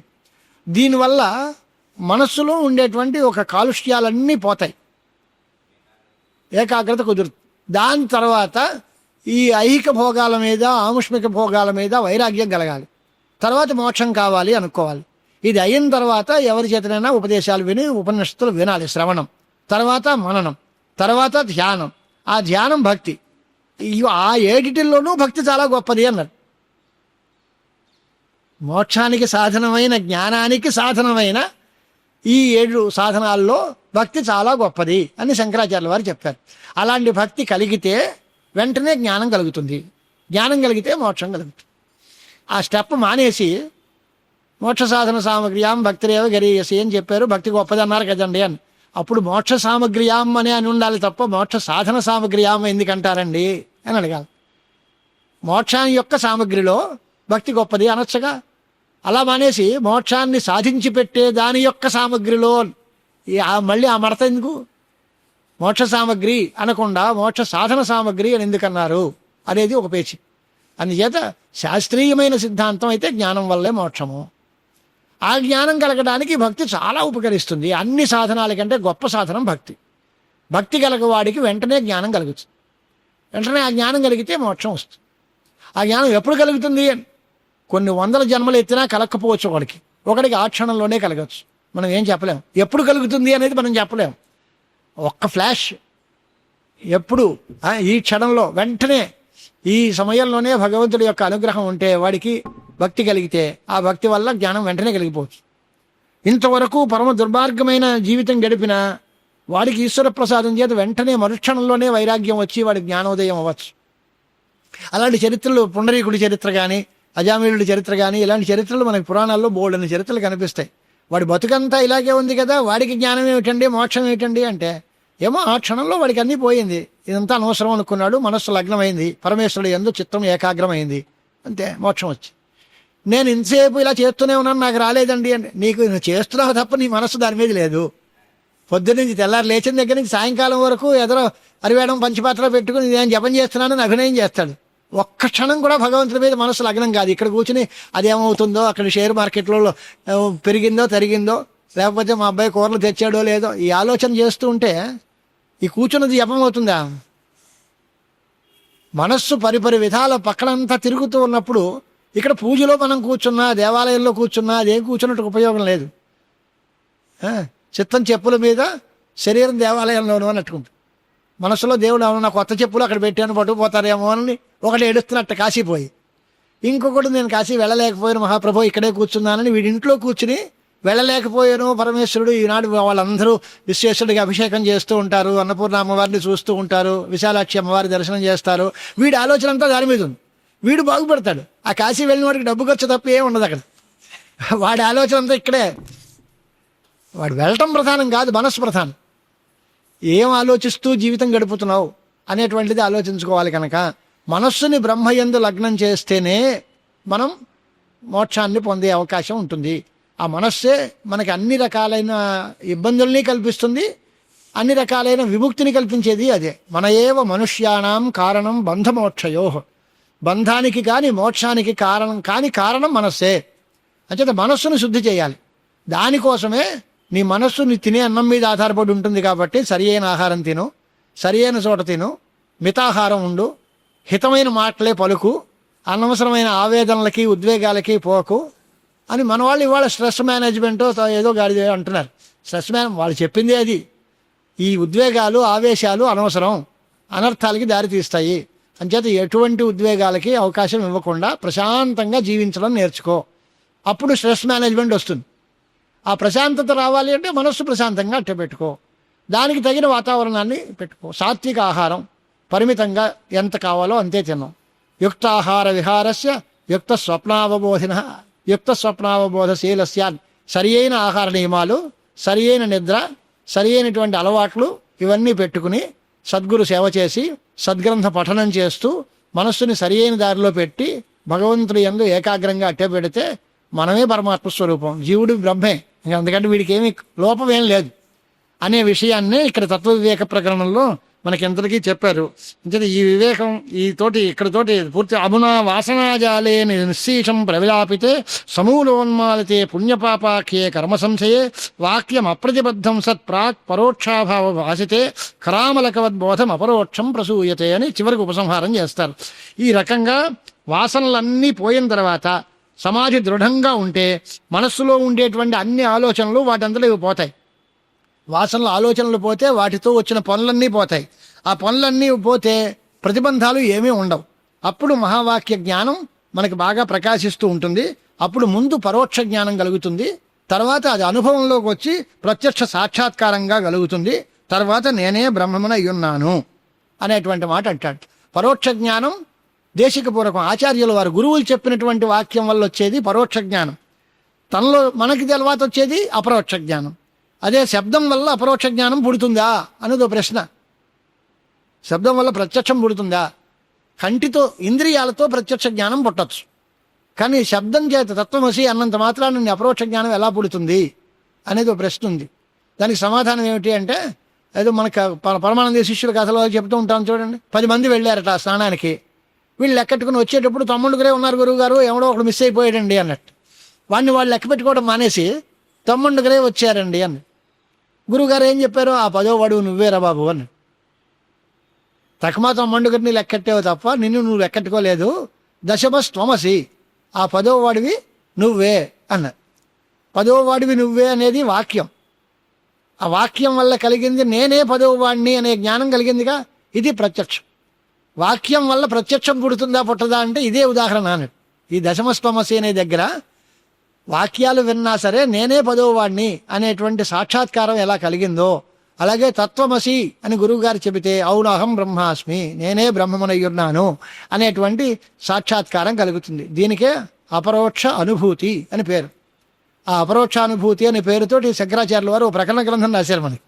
ఎలా కలుగుతుంది, దాని స్వరూపం ఏంటి అని. అలాగా అంచేత వేదాంత సిద్ధాంతంలో జీవుడు బ్రహ్మ ఒకటే, ఎప్పుడూ ఒకటే. ఇవాళ ఒకటి అయ్యాడు అని కాదు, ఎప్పుడూ ఒకటే. కాదు అనే స్థితి అంతా భ్రాంతి వల్ల, కల్పితం వల్ల, కల్పితమైనటువంటి వాతావరణం వల్ల జరుగుతోంది. అసలు మనిషి మంచివాడేనండి, మొదటి నుంచి మంచివాడే. మధ్యలో మరి అలాంటి అన్ని విరోధ పనులు చేశాడు, తప్పుడు పనులు చేశాడండి. సహవాసం అండి, పక్కనున్న వాళ్ళ చేసి పాడు చేసి అలా పాడు చేశారు. కానీ నిజంగా చాలా మంచివాడు ఆయన, నాకు చిన్నప్పటి నుంచి తెలుసు, చాలా మంచివాడు అంటాం. అలాగే పరమాత్మ స్వరూపుడే జీవుడు. మరి ఇవన్నీ ఎందుకు వచ్చాయంటే కల్పనావశం చేత స్థూల ప్రపంచం పుట్టి దాంతో లీనమైపోయి అదంతా పెంచుకుని ఆ వాతావరణంలో ఇన్ని రకాలైనటువంటి తప్పుడు పనులు చేసి పెరగడం, తరగడం, సుఖాలు దుఃఖాలు అన్నీ అనుభవించి చిట్ట చివరికి వచ్చిన తర్వాత ఇదంతా శాశ్వతం కాదు అని దీనంతటినీ వదిలేసి వాసనాజాలం, వాసనా సముద్రం అంతా వదిలిపెట్టేస్తే, వాసనలు, కర్మలు, కర్మాశయాలు అన్నిటినీ విసర్జించేసే నేను ఒక్కడనే అనేటువంటి పరిస్థితి వస్తుంది. ఇది చాలా అనుభవ సిద్ధం. ఏమిటి అంటే మనిషి ఒకడే ఉంటాడు, వాడికి పెళ్ళయి పెళ్ళాం పిల్లలు వచ్చి మనవలు ముని మనవలు అందరూ చివరికి అందరూ వదిలేస్తే చివరికి వీడు ఒక్కడే. ప్రపంచంలో సృష్టిలో వచ్చేటప్పుడు ఒక్కడే వస్తాడు, పోయేటప్పుడు ఒకడే పోతాడు. ఈ తక్కువ వాళ్ళందరూ మధ్యలో వస్తారు, మధ్యలో పోతారు తప్ప ఎవడు పుట్టుకతో మనతో పాటు ఎవడు రాడు, వెళ్ళిపోయేటప్పుడు మనతో ఎవడూ వెళ్ళిపోరు. అంచేత ఒక్కడు ఒంటరితనం, ఏకత్వం అనేదే సిద్ధాంతం. మనిషి ఒకడే, అద్వైతమే సిద్ధాంతము. మనిషి ఒకడే అన్నట్టుగా పరబ్రహ్మము జీవుడేను కూడా ఒకటే, అది వేరు నేను వేరు కాదు, జీవుడు బ్రహ్మ ఒకటే అనేటువంటి సిద్ధాంతమే మనకి ప్రతిపాదింపగలిగేటువంటి విషయం. ఆచార్యుల వారు విద్యారణ్య స్వాముల వారు మొదటి తత్వంలో ఈ విషయం అంతా చెప్పి మహాభూత వివేక ప్రకరణం అని 2వ ప్రకరణం ఆరంభిస్తారు. ఆ తర్వాత దాంట్లో ఈ పంచమహాభూతాలు నేను కాదు, వాటితో నేను కలిసిమెలిసి తిరుగుతూ ఉన్నా అవి నేను కాదు, పంచమహాభూతముల కంటే వేరైన వాడిని నేను అని చెప్పడం కోసం ఆ ప్రకరణం ఆరంభిస్తారు. సద్గురు సుప్రీనాథు స్వస్తి ప్రజాభ్యః పరిపాలయంతాం న్యాయేన మార్గేణ మహీం మహీషాః గోబ్రాహ్మణేభ్యః శుభమస్తు నిత్యం లోకాః సమస్తాః సుఖినో భవంతు. సద్గురు చరణారవిందార్పణమస్తు.